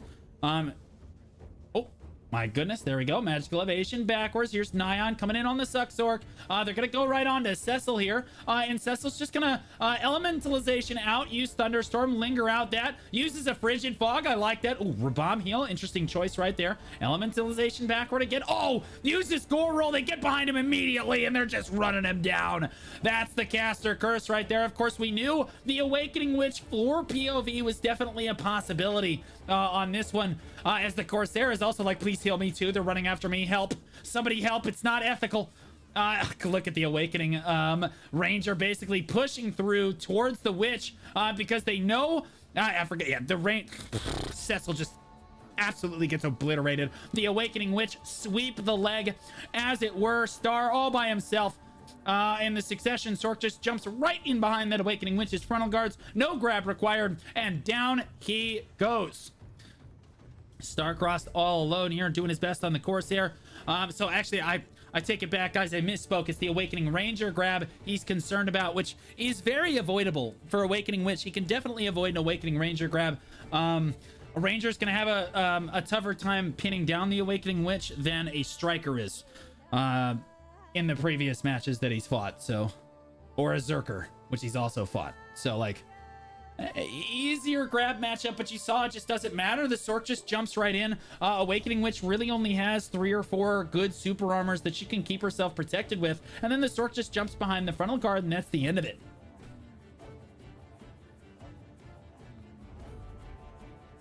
All right, so spamming out that block there that used to give resistances does no longer gives resists on that one. As the gates open here, there's the magical shield right there. Oh, there's Triple diving through. Cecil sees them running after him. Oh, goodness. Gets knocked. A beautiful Awakening Ranger catch right there. Good follow-up CC Dream of Doom from left field. He's going to V in place. That's very, very risky. But is going to come out of V safely. Gets knocked over. Elementalization. TP's away. Uses Rabam Heal. He has to plant his feet. No. Uses Mass TP to get him out of that. That's like a 5-minute cooldown. Instant cast Meteor. Oh, his Corsair does have to V on the backside of this one. Oh, I know the Sork looked like he V'd or went into Nightmare there. Star forcing a V out from what looks like Nyan on that Sork. The fight's gonna... Actually, he's Succession. He doesn't have Nightmare. Oh, yeah. Actually.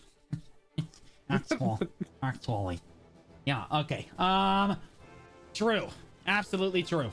No Nightmare. Hopping around. Okay, Cecil, all health bars are locked at 50% right now. Cecil taking a good amount of poke damage, but he's doing okay. He's keeping himself protected. Oh, the Sork has found him, though. Oh, my goodness. Trades back, lands the Voltaic, and says, get out of my face. I might be a bottom, but I am a power bottom. Runs that Sork into the ground. Cecil returns fire, takes that match basically by himself. Crazy gameplay. The Awakening Ranger fumbling super hard right there as he gets close to the Awakening Witch, gets caught by Voltaic, and then immediately blown up by Barrage of Lightning. So clean. This really doesn't make sense. That shouldn't happen, but it's BDO. Everything happens here, so don't gamble, don't do bets, because you will lose. Yeah, just buy your gear. Yeah, that's like...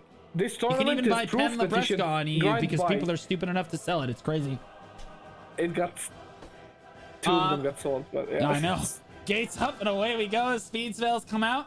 Oh, there's the slow cast Meteor. That's an interesting choice. He just cancels it good right there. Oh, Elementalization backward. Look at them diving super hard on the Cecil here. Oh, and they backed off. They're going to let Cecil get his cooldowns back. I assumed that they were going to dive right back in on him. 666 coming in, trying to catch Cecil. There's that, blows the double TP again. Goes for the DOD, not going to find that. Trying to get in behind this Awakening Witch. And again, he's just doesn't have the movement. All out of movement. All out of places to go. He can't get out of this one. There's the TP. Barely finds it. Rabam Heal scrambling to safety. Here comes the Sork back across the arena again. Elementalization. Barely getting TP back up again. Playing on the edge of his seat. Throwing out Lightning Blast. Throwing down what damage he can. 666 just can't keep up with him on that Awakening Ranger. And Starcross doing what he can to throw damage. Adam, it got looks like the snipped by the Sork went Corsair. down. Yeah, the Corsair found him. Oh my goodness. It looks like the Awakening Witch might go to the semifinals. 55 seconds left on the match, and it's just an That's Awakening proof. Ranger. What is I'm going just gonna on? say, What is going on? No. That is not proof. That is that is not proof. Do not no, gamble. No, That is no. proof. The- Also, nerf witch. Listen, No. just because you mean it. Okay, listen, sir. Listen, you're NA. Okay, we all like you see our Awakening Witches, and look at you. Okay. All right, that you can't compare top end EU players to me. That's not even a fair comparison. Do you understand? I'm thought you literally were like top 5% of. I am top 5% of NA. all players, including the players that have never PvP'd in their lives and the players that don't log in. You understand? I'm top 5% of all of those players. Okay, I'm better than everyone that doesn't log in, which automatically puts me in the top 5% of players. Okay. Yeah. Like, this is crazy. Sorry. 5 seconds left on the clock. Actually, listen. I don't know what to say. I don't know. Like, the sea Awakening Witch is just busted, you know? Like. Oh my don't know. god, does anyone know how to play against this class? What a joke, man. You're playing Awakening Ranger, bro. Just grab him. Hey, I mean, it's BDO, the game of RNG, you know, It is resistance EU. into damage. It is EU. In fairness, we are probably going to It's see. EU, like, we're hello. probably going to see Awakening Witch get a lot farther in EU because the players are worse. Okay, let's talk it about is, NA. It is what it is. You know what I mean? Sir, Losers you are think gonna lose. Valk is weak? Yeah, losers are going to lose. Yeah. You guys think Valk is bad Okay. in No, we Siege? didn't. No, You no, guys we've say- never said. you No, guys no, say- whoa, no. No one ever said Valkyrie was bad in Siege. I don't know who you heard that from. It's Are one you, of the, it's are the you best sure? large Are you, scale said class no, in the are game. you sure that no one said that? I never said that. gonna- Nobody relevant said that. Kythar might have said that, but he doesn't That- say it. Like, bro, are you kidding me right now? Like, You said no one choice is relevant, you know, and he said that. He said Valk is the weakest and the node one. And he the, was like, capping. I There's don't know. no shot, no way Choice said that Valkyrie was irrelevant in He large even scale asked PvP. more- Not even a chance that Choice was even like serious when he said that. There's no way. It's Beauty versus Gearlord. Beauty and the Beast versus Gearlords. Get your predictions in, guys. Gearlords. I'm betting my house again. Okay, I'm going for Beauty and the Beast, boys. Remember, Beauty and the Beast is this you're probably right, though. Gearlord's probably going to sweep this 2-0. Yeah. But, like it's... Ooh, military slapping on the school outfit. God damn, distracting the enemies. Also, look at Quiz that. wearing Oh a my wedding God. dress. Look at that If you sword. can't beat them, make them Beauty horny. and the Beast. Look at this. It's perfect. It's a cute looking Sork with the little gown on, and then the giant hulking berserker. You love to see I that. just see thighs on They're my gonna side. get I don't know what you're O2'd, talking but about. boy oh boy do they win the fashion contest. Okay, they're gonna dive in right here, and again, Valkyrie is one of the most busted classes in the game, and that is widely accepted by literally everyone. There we go. Oku gonna go in. Does kind of CC on a military, but look at that, 0 damage. Actually takes more damage on the trade for getting the CC. Turns back around, looking for any amount of damage he can. Does heal right back up. Awakening Draconian, not really finding a crazy amount of damage quite yet. Osku down at 50%. Gonna go ahead and get his health back. Gonna gallop out of that one. No big C. Oh my goodness. Has to V immediately, and it is sniffed perfectly. That dude has the scent of a bloodhound, but the awareness of... I can't even... I don't know, bro. It was right in front of him, and he couldn't land the CC. It's just too bad. Gear carried monkeys. It is what it is.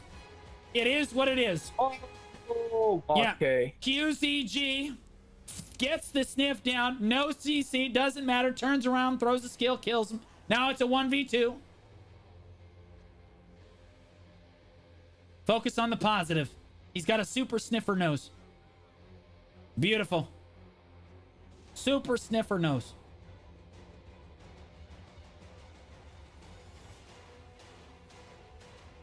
God, I love this, bro. We should have more NA and EU casters so that we can banter with each other the whole time, bro.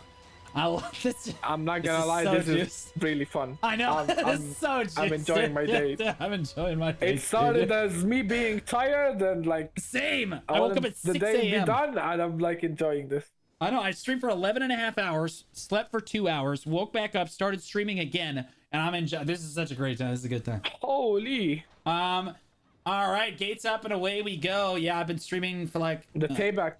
Oh, yeah, that's the Tayback pop right there. They need that extra buff right there. That's actually massive, as CP was pointing out in chat before. QZG's actually on the ground, taking a decent little trade right there, but stands right back He's up. full. What do you mean? Yeah, he just used this one skill on the Awakening Draconi, and he's gonna go ahead and heal right back to full health because that looks super fair and balanced.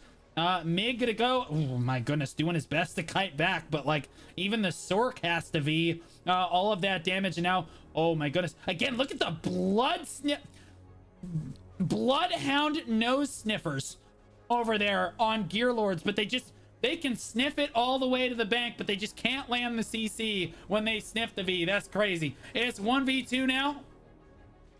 I mean, you need to keep in mind it's AoA. You don't have buffs. You don't have your Vel buff. You don't have a lot of buffs that gives you ignore resistance. So that's one of the reasons that they couldn't land the Abyss CC. Depths just resubscribed for Everybody two get your I sound like excuse a bingo fucking cards up. nerd. Yep. Yo, Abyss Death, thanks for the reset for 2 months, man. XV, thanks for the brand new T1 sub ban. You're a specimen. I'll thank more of the, I'll thank all the subs at the end, guys. Semi-finals. We have Greek versus Knappack, because the only one that can actually defeat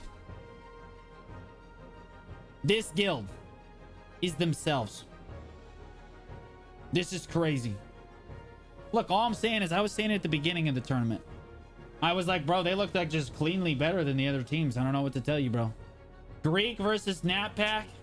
It looks like Notice is going to have to knock itself out of the tournament. The Cho Nation of EU. Okay, that's just an insult. I'll stop you there. Who? Crazy. Nation? Who? My dude. Notice on top. Like, Nation who? That's true. Notice probably beats Cho. Yeah, Divios who? Exactly. Yeah, With the 10 members that are online. That's probably true. Divios has literally won every single tournament that he has ever played in. Every single Pearl Abyss sponsored tournament that they have had since Pearl Abyss took over 3 years ago. Divios has entered and won every single tournament. But Notice would come out of nowhere and win. Exactly. You know? Thank you for saying that.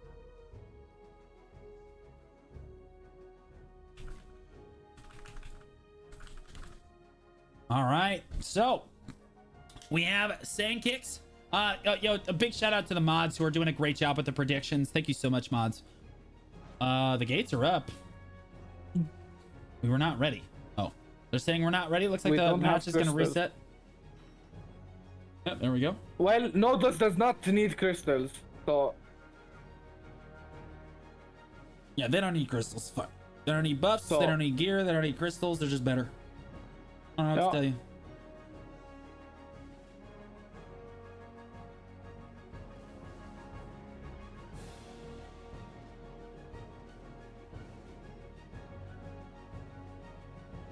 All right, as we wait for this one to start, make sure you guys get your bets in. Who do you think wins this between Greek and Knappack?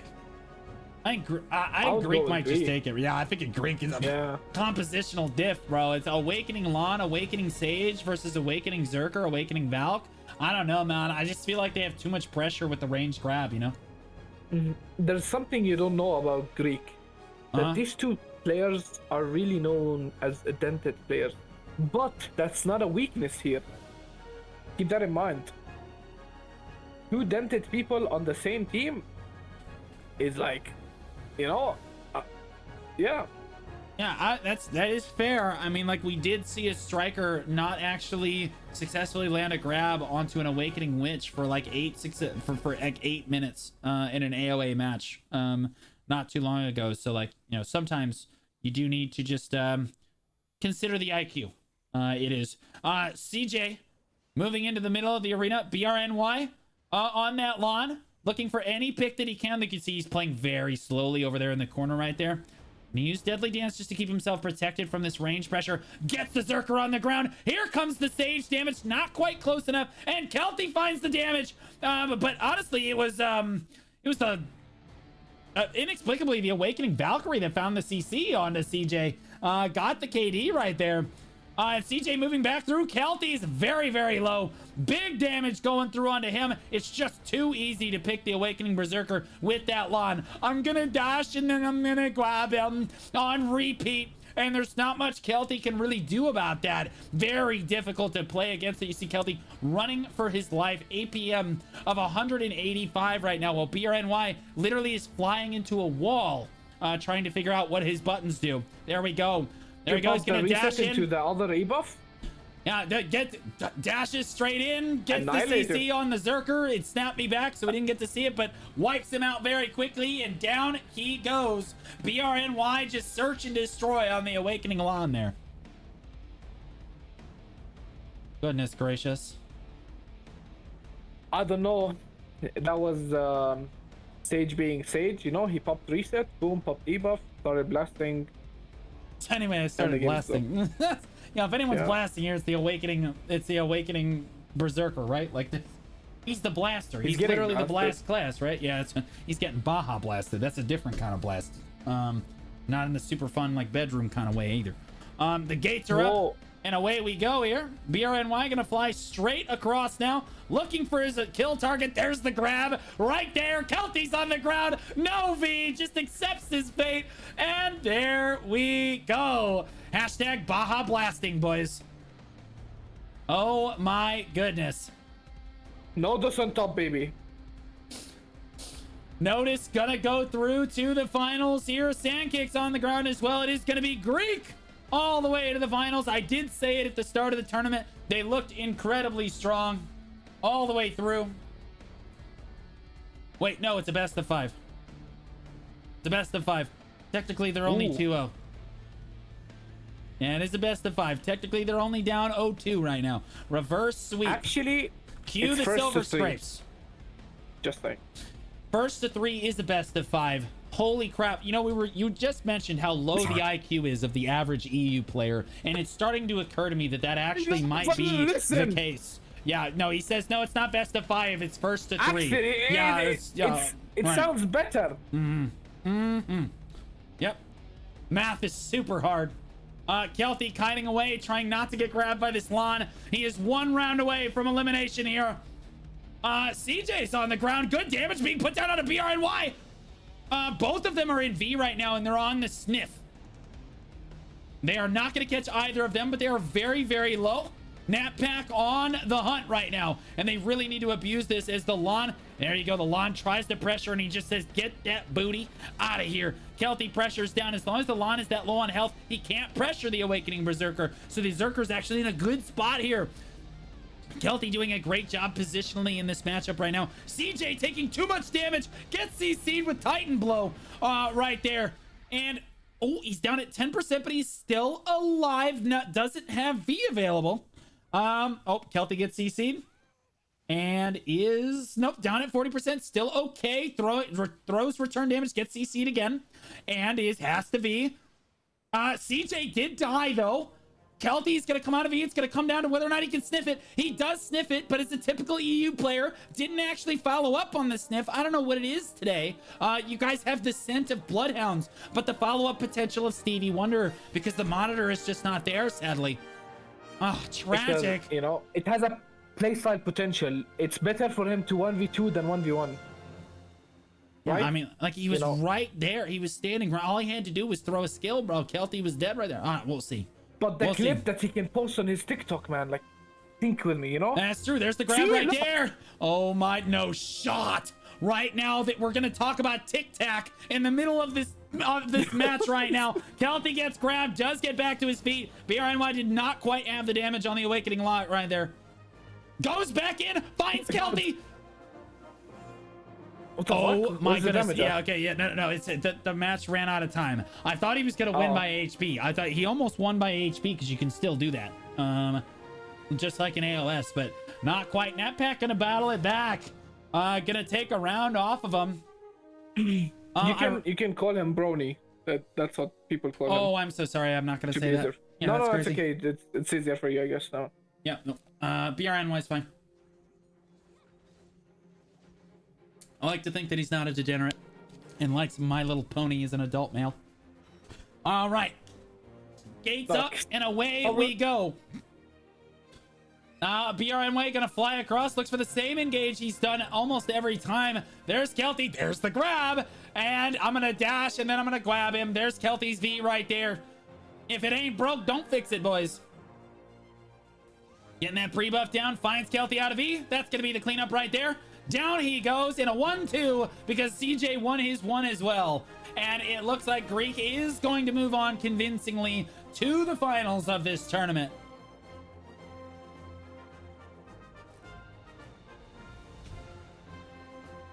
We have chat PvP going on in my chat right now for EU guilds. It's crazy to me.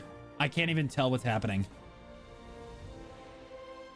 Oh, it's how do I say this nicely? We have a budget chonation on EU. That's right. Yeah, so that's a good way of putting it. Yeah, that's a good way of putting it. We have off meta versus Team Gearlords. There's no way that the Awakening Witch wins this time, right? Okay, we said that too many times. We've said it too many times, but there's no shot that they win this time. Awakening Witch cannot beat a geared opponent. It just can't do it. I don't care how good you are. If they're this geared, they have all the gear on the entire server. He's just not going to do any damage. He can't kill anybody. There's just no way. I don't believe it. Not for one moment. Doesn't have to. I think they 0-3. I don't even think they kill somebody. I think like CJ is gonna fly in 2 skill next. That's how it's gonna go. Like no, this is Cecil. Oh wait, CJ is not here. Yeah. Yeah, this is Gearlords. Remember, this is the Awakening Dracania, Awakening Valk. Same thing, but with the Quizage flying in on his Dracania. It's just slapping the target. Yeah, it's gonna be 0-3 in my opinion, guys. And I'm all for the underdog here. The Awakening Witch is looking kind of on the couch. Is the way I'm gonna phrase it. There's the snap right there. Gonna take his pet out. He's certainly got his work cut out for him. He said we've doubted him every round of this tournament, and we certainly doubt him here. But we will see as gates up and away we go. Winners go through to the finals of this one. And I'm just waiting for that Awakening Dracania to come and the Hostiludium to come flying across. Cecil, there it is right there. Elementalization backwards. And he is CC'd. Ooh. And lights out. Cecil's gonna, oh my god, he actually stands back up like a man. Didn't even V it. Wait, he's healing Star as well. Just barely in range to heal Star. That was such a good heal on Cecil. Look at the 0 damage that he's putting down on these players, despite how amazing of a player he is. Hostiludium is going to run him down. He does have his V available. He's trying to hold on to it, but he is going to die here if he doesn't. There it goes. Finally does get the V off. Cecil gets run down by Hostiludium. Runs out, no Rabam heal available. TP is already down. He's going to have to use mass TP if he wants to probably get out of this one. Oh, there's the TP. Once again, he's down at 40%, and they're just ignoring him and going for the Corsair. Never mind. There's the Dracania. They're all over him. There's the grab. He has no V. Down he goes. Oh, wait, ain't no way. Yeah, no, never mind. No. He's a power. He's the bottom. Not anymore. It's fine. Yeah, it is what it is. Yeah. Sit down. There we go. And now we see the 1v2 of the Corsair, who yet again can do 0 damage to these classes. Very sadly. There we go. Gearlord's just looking very convincing with it. I think about Quiz is he doesn't have flight. I think he likes to play with it locked, from what I remember. So you're not gonna be seeing him flying like any other Dracania. Wait. He locks the dragon's flight? The shift space, the one where you why would you lock Awakening?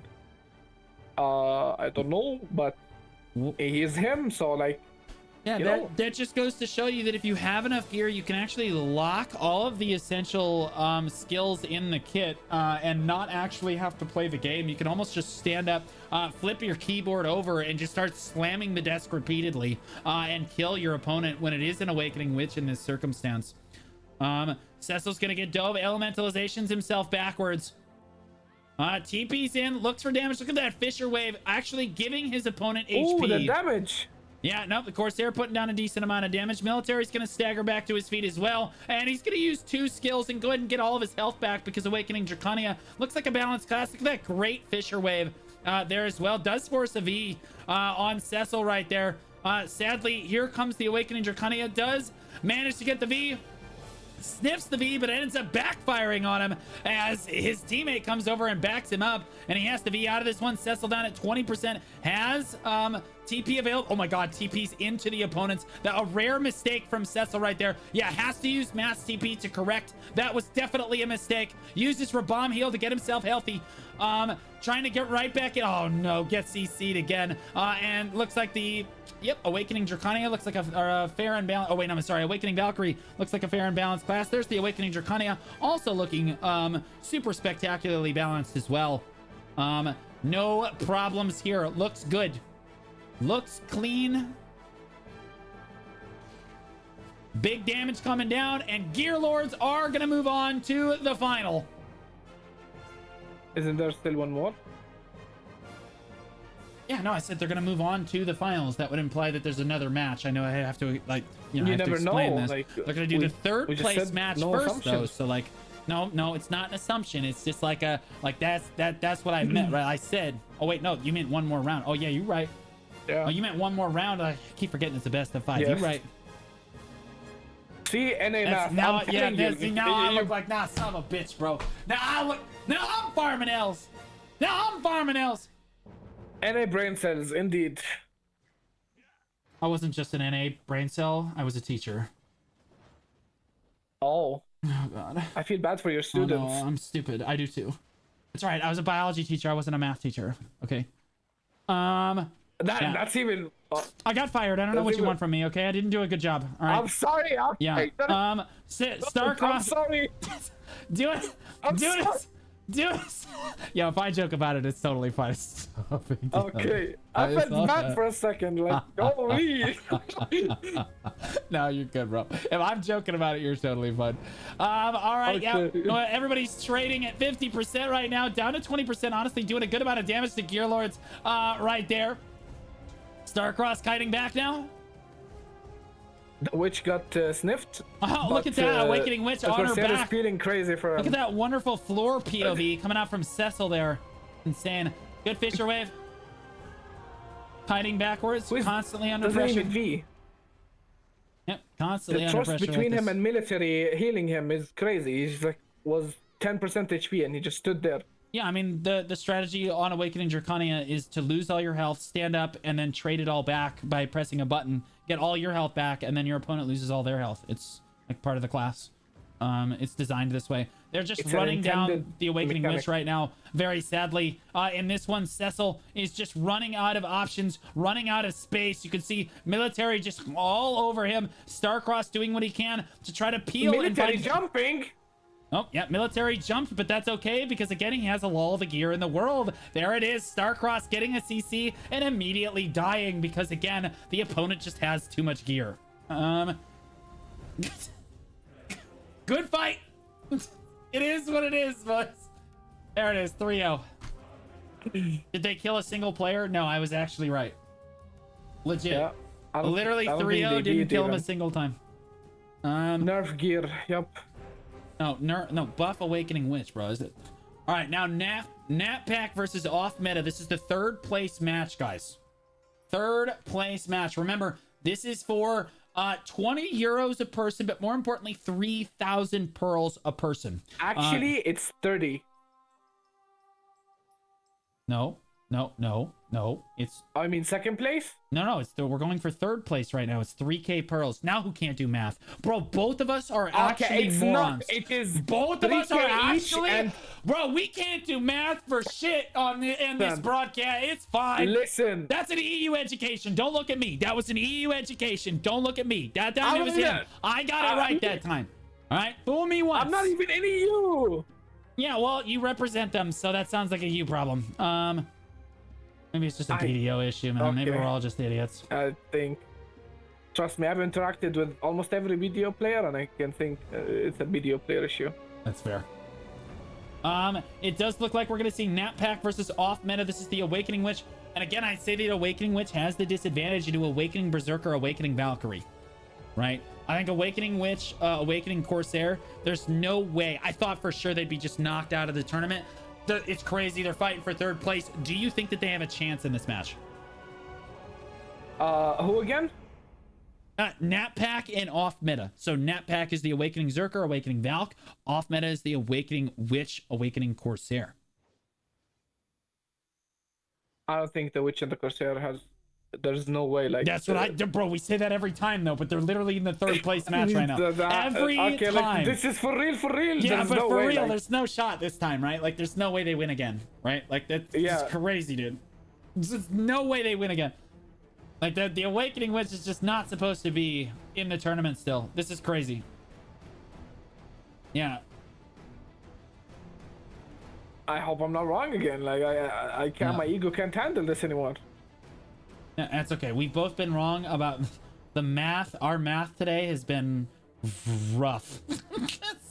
Yours has been worse than mine, though. I only messed up once. You've messed up like 6 times.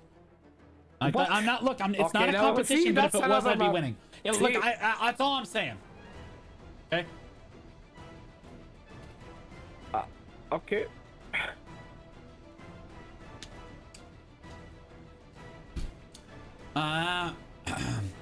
All right, here we go. Kelty, who has been landing grabs the whole tournament, is looking at the enemy team at that Awakening Witch. He doesn't see Awakening Witch. He sees an entree. This could get a little rough as the gates go up in this one. I just heard the otter, sir. What did he just... I thought that was you. Is he spamming a BSR macro? What is going on right now? Okay, he goes in. Oh, there's the grab on the Awakening Witch. There's Kelty with it. All right, there. Oh my goodness. Cecil with his legs spread, just taking that grab right there. As Kelty tries to hurl damage into him. He hasn't blown his V yet, but taking a lot of damage. He's definitely going to have to blow his V.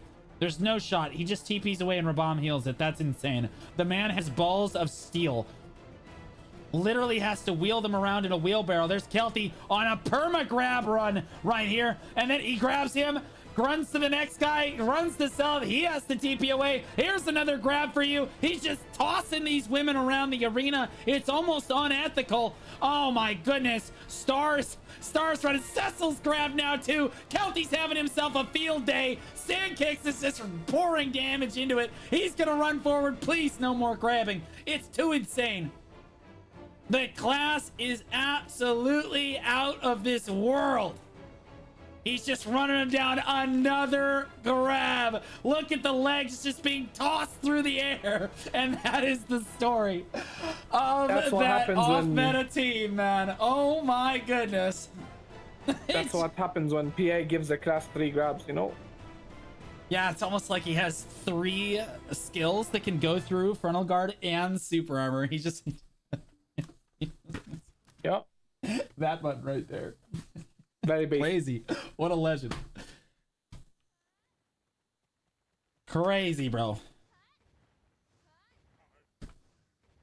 All right, Cecil's got his work cut out for him. Again, both of them, honestly, were getting grabbed out of their mind. Starcross might want to put on a different outfit as he would look less of an attractive target if he looked ugly. Would probably help his case. Both of them standing next to each other going, you take the grab. No, you take the grab. No, you. Throwing down the meteor right there, waiting for Kelty to actually run in and try for the first grab. There it is. He's going to jump in. Cecil keeping his distance. Not able to put down any damage. TP's away. don't worry. Kelty still has second and third grab available. There's the Fisher Wave right there. Sandkicks doesn't care. He's a Valkyrie. Good mouse move on the teleport. Magical Evasion, Elementalization continues to run. Both of them standing on top of each other. Sandkick's taking a lot of damage. Good Fisher Wave right there. There's Kelty's first grab of the match is on the Corsair right there. And then he says, oh, you want to grab too? Picks up the Witch, throws her across the arena as well. He's got both women in his hands right there. Everywhere he looks, he just has bitches. It's crazy, dude. It's insane. He did have to V off the backside of it because he just grabbed too many times and trade poorly into star when he stood back up. So Kelty's gonna run back in. Who is he gonna grab this time? It's free real estate. There's Hostiludium in. Star also has a grab, but hasn't been able to land it yet. HP bars are capped down at 50% now. Kelty coming in, getting Cecil down to 20% on that one. And all it's really going to take is one good Voltaic into a barrage of lightning, and he could probably just pick somebody off. Starcross is on the ground, goes for the Rabam heal, but the V comes out, and that leaves Cecil all alone. He says, wait, no, don't leave me. Has the V as well, and he's in the Zerker's hands. He can't get away in that V. There's the sniff right there. Cecil doing his best to try to get away. Mouse moves to teleport. Kelty has to disengage it. Cecil doesn't quite have his back to the wall, though, yet on this one. No one has died. 2 seconds left. And Nappack is going to take it with HP. These girls are just getting knocked around. This is abuse. This is abuse, man.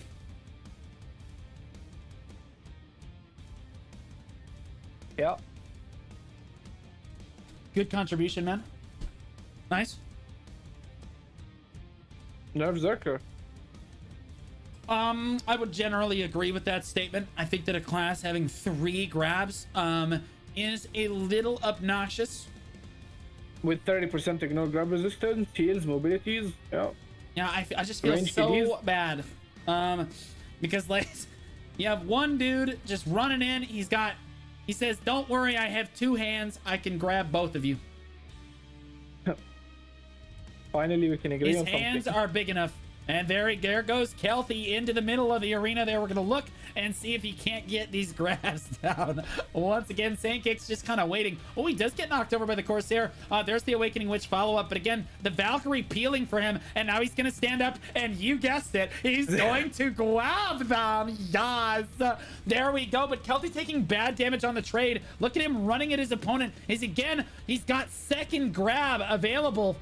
If Cecil is very, very low, Mass TPs away, gets himself to safety, gets himself healthy once again. Starcross is on the ground taking a combo from Awakening Zerker. Kelty finishes him off, and the Awakening Witch is looking like a snack right now in a 1v2. As far as she got in this tournament, it does look like that they are finally going to get, you guessed it, grabbed again. No, hold on. She just give him a minute. Let him cook. But lands the slow. There's the V coming out. They're going to go for the sniff. He's probably going to be in place. Oh, no shot. Oh, my God. Notice with the chair sitting on the witch's face. Wouldn't we all want to do that? Grabs her. Oh, my goodness. Down she goes. Notice on top. Taking 3rd place in this tournament. Absolutely wild. Clip that.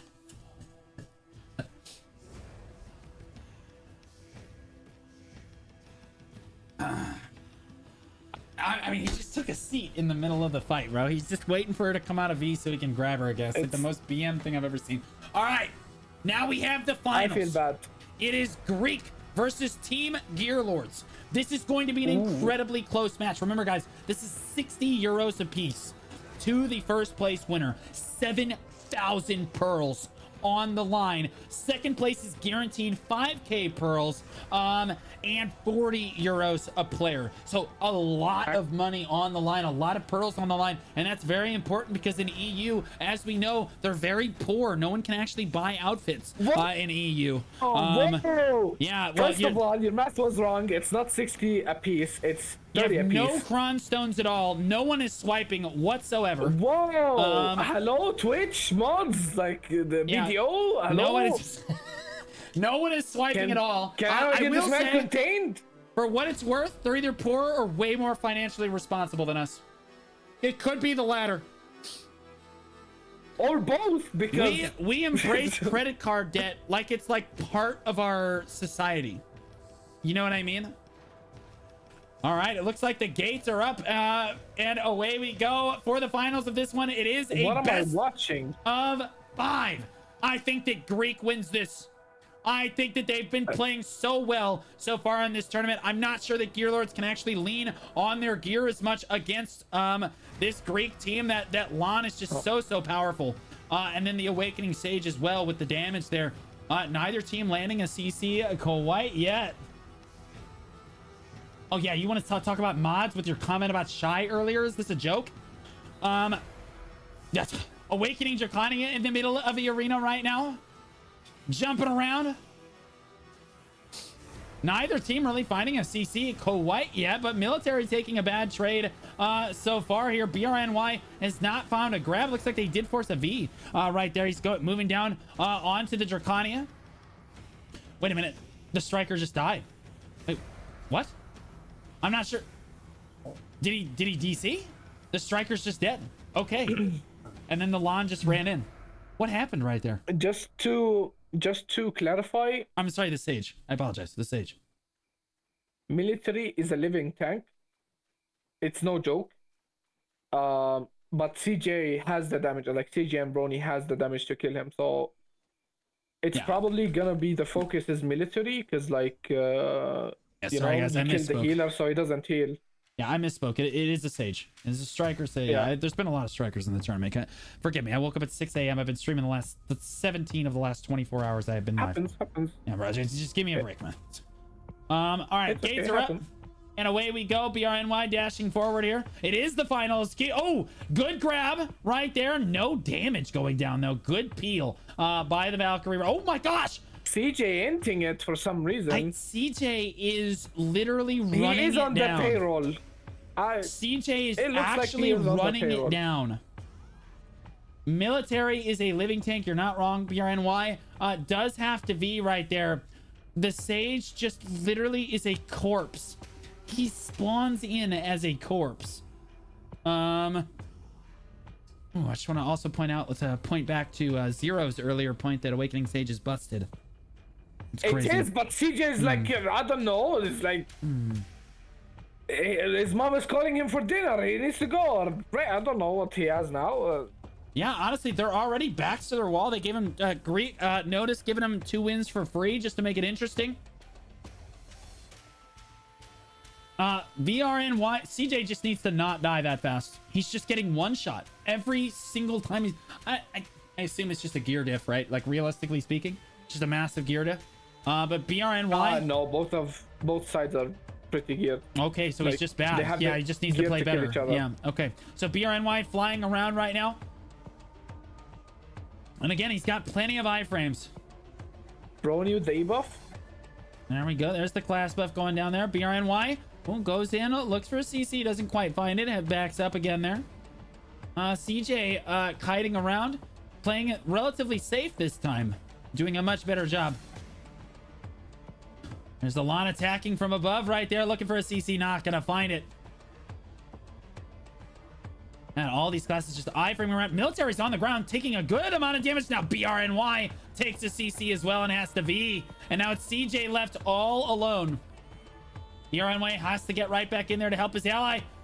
Wait, XCG is actually on the ground. CJ's gaming. Now flips on the gamer button, as it were, in this one. There's BRNY going for the re-engage.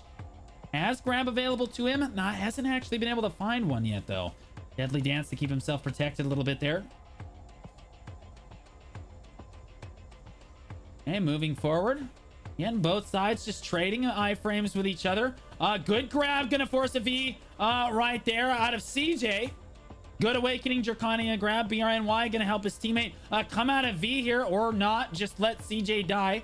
Nope, gonna dash The in. HP is now capped. 30 seconds for the Yep, game. 30 seconds on the clock. This could be the end right here. Remember, they are down 2 rounds. The HP is going to run out. 20 seconds on the clock. CJ is very low. BRNY goes in, takes a bad trade. Military's very low now too, though. 14 seconds. The clock is ticking. BRNY gets grabbed. That's going to be the end of the match. That's the finals almost certainly. It wasn't CJ that griefed every round.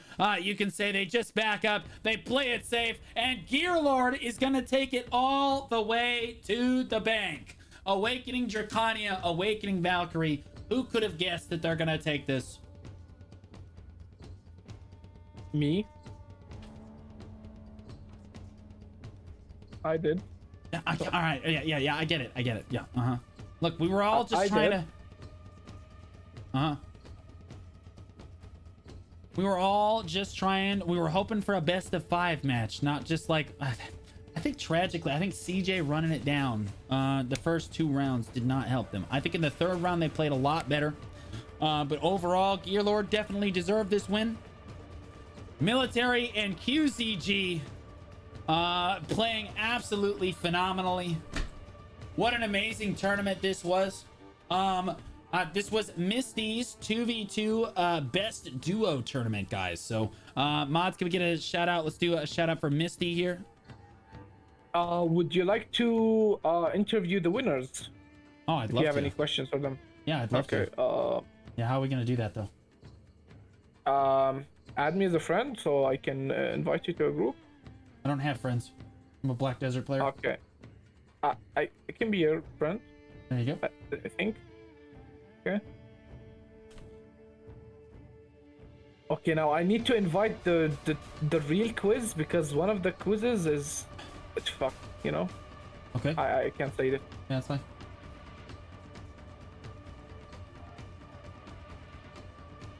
Okay, this one.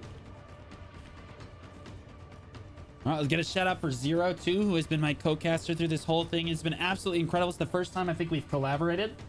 And this was tremendously fun. Hopefully nobody took anything personally. The banter is all just that, guys. It's just banter. Nobody actually means anything. You know what I mean? Nobody actually believes that EU is better than NA. It is what it is. Demolished. I do. Okay, here we go. I'm gonna make a call. Okay. Quiz. Hello, quiz. Hello. All right. Yep. I'm gonna give you group owner. Can you invite military? He cannot join because he has Okay. the war thingy. So Our brothers. Okay. yeah. He said I can speak on his name. So All right. So what'd you think of the tournament overall? Did you feel like there was a lot of competition? You guys looked like you were basically dominating the entire time. Which team felt the hardest to you? so luckily the hardest team got taken out. It was the Sork and Ranger because we kind I of agree. prepared. Yeah. We prepared a lot. Like for a week, we literally fought every day for like multiple hours, and then we kept on going. So when they got out, like I was kind of happy, but in a way, I actually wanted to fight them as well. But beside that, like most other team, we only fought bronies, and I think that's pretty much it. Because the other team, we didn't get to fight them, so we had like no expectations really. So I'm kind of happy because it went well. Because we only lost against one team, like one round, which I'm a bit frustrated about, but that's how it goes, I guess.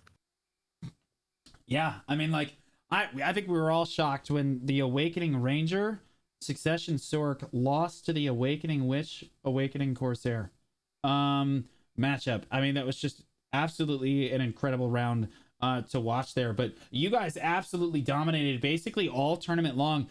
He said, correct me if I'm wrong, Zero said that you guys have a massive amount of gear. Can you speak to like what gear sets that you were actually using? Were you trading out different gear sets for different matches? Or did you basically have the same thing on all the time? No, so we kind of tried out a few stuffs. Like when we fought Cecil and the Corsair guy, I was full accuracy, Military always played a bit of DR. I was the one equipping the damage, and then during the tournament, I came out with the Tayback rotation, I guess. And the way we did, he was popping Tayback, he was going crazy. I was playing a bit chill, letting him take risk, because like 50 DR is a shit ton, especially on a Valk. So he was basically unkillable. So he was taking the risk, and then if we win, I will pop it the next round. If we lose, I will wait and use it when it's like critical. But I mean, we won most times, so it was. He was popping it, then I was popping it, and we just basically rotated against CJ and Brony. So what we wanted to do, I was literally convinced we would lose the first one because Sage could reset and double debuff, and I thought we would lose on HP, but somehow we won that one. That's so I we was kept. yeah, I thought so too. So I was like, hold it, because we might lose, and we keep it in case we lose, and then it's like a big buff. Because I can literally pop that shit, be unkillable with a Valk with me, and have big damage. So we won that one, and then we just popped. We won the next one as well without using it, because Military got a catch pretty fast. He went crazy, and then the last one, I don't know. I don't want to be cocky, but both Tayback, it was a bit in the bag, I think. So that's how it went. Yeah, it's pretty crazy. Was it a pen Tayback belt, I assume? Yeah, like yeah, that belt goes. Yeah, that belt goes kind of hard. BRNY in chat said, Quizzy, who asked? Oh, I did, because I only interview the winners. Sorry, BRNY. No, that's on bottom. Yeah, that's crazy. So I love you, Brony. Yeah, unlucky, tragedy. Okay, so like, do you guys main Awakening Dracania, Awakening Valk, or is this just something you played for the tournament? No, he's maining the class for like multiple years. Me, it's been quite a while as well, like 8 months, maybe a bit more. So yeah, we played those classes a lot. I tried out Nova, but I'm not that guy on it, so I stick to Dracania for the tournament.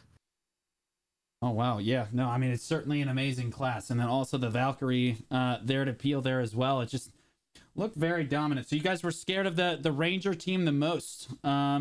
I forget. Did you guys? I don't think that. Oh yeah, you guys did play. How did you feel against the Awakening Witch? Did you really take that match seriously? I did. Yeah, I mean, I was watching the stream, but you can say whatever you want. Cecil is a unit. This guy is insane. And every time I run into this guy and I underestimate him, he literally just farms me. I get the seed, and most times I'm like full AP, so I just die. So in that scenario, I played like very safe. I was literally just playing my life against him, because I know if I do one mistake, I'm just done. Luckily, I had the Valk again, so I could just like carpet a bit. But yeah, I actually just tried my best against Cecil, and Corsair is like also mega annoying, so yeah. Yeah, how do you feel about it? I think Awakening Corsair may have been the most common class in the tournament. How do you feel about that class in like a 2v2 setting like this? It's a big sleeper class. Like, the class is actually insane when it's the right guy playing it. So the 2 people attending today, in my opinion, they're like the best boys on that class. They both go crazy.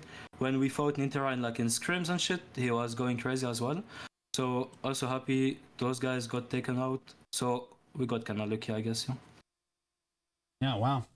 Anything else you want to add to this? Obviously, what are you gonna do with your pearls? Me, I buy outfits and I roleplay with them. That's pretty much it. Man, fashion is the end game. I know all the EU players were hoping that you were gonna say selling the outfit, but we all like that RP. We love it. We absolutely love it. Do you have any closing thoughts you want to share with everybody? No, I love you, Brony. No deuce on top, I guess. Ben on top, and big shout out to Military, because that guy just went crazy. Yeah, that's pretty much it. Right on. Well, thanks for jumping in. We really appreciate that. Good fights in the tournament. Thanks for coming out. It was certainly a pleasure to shoutcast. I do appreciate Mistyee giving me the opportunity to shoutcast. I love shoutcasting on EU. I learn so much about it every time. Plus, the banter is just absolutely fantastic. Zero, it's been a pleasure shoutcasting with you here. I really appreciate that you even came in. It improved the broadcast so much, because I was gonna have to do this all by myself. I'm so glad you came in and gave a perspective on who has gear, who's a good player, what the background is on each player. So I really appreciate your perspective on that stuff. Sure. It was really fun. Yeah, it was a tremendous amount of fun. We should do more in the future. Notice I'm down. Hopefully they add the spectating system to AOS because it would be more fun in AOS, I think. Oh yeah, that's what we're all. There's a lot of tournaments that are kind of on hold to try to do AOS. My tournament is going to be in March. I don't believe it's going to be able to be an AOA. I don't think it's going to be able to be an AOS tournament because I don't think the spectate feature is going to be in the game by next month. So, and it will have an NA and an EU bracket. And it will be very likely an uncapped AOA 3v3 tournament in both NA and EU, with probably the largest prize pool that I think that either region has ever seen for it. So get hyped up about that. Big shout out to Mistyee for again allowing me to shoutcast this one. It was an absolute pleasure. Is Mistyee still streaming right now? I think so. Let me check. Yes, she is. Okay, all right. I'm gonna throw it over to Mistyee, so that you guys can all give Mistyee a follow. Mistyee organized the tournament, guys. Mistyee put it all together, got everybody together. This is so big that you support content creators that are willing to put on tournaments like this. They're so good for the community. If you guys enjoy content like this, make sure you go support the content creators that are willing to put on this content. So I'm going to throw you guys over to Mistyee. You guys have a great rest of your day. We have War of the Roses later. I will be, you'll probably see me a little later today, guys, shoutcasting the War of the Roses for North America, but EU's got to do War of the Roses now. So, yeah, from all of us here on the casting desk, have a great rest of your day, guys.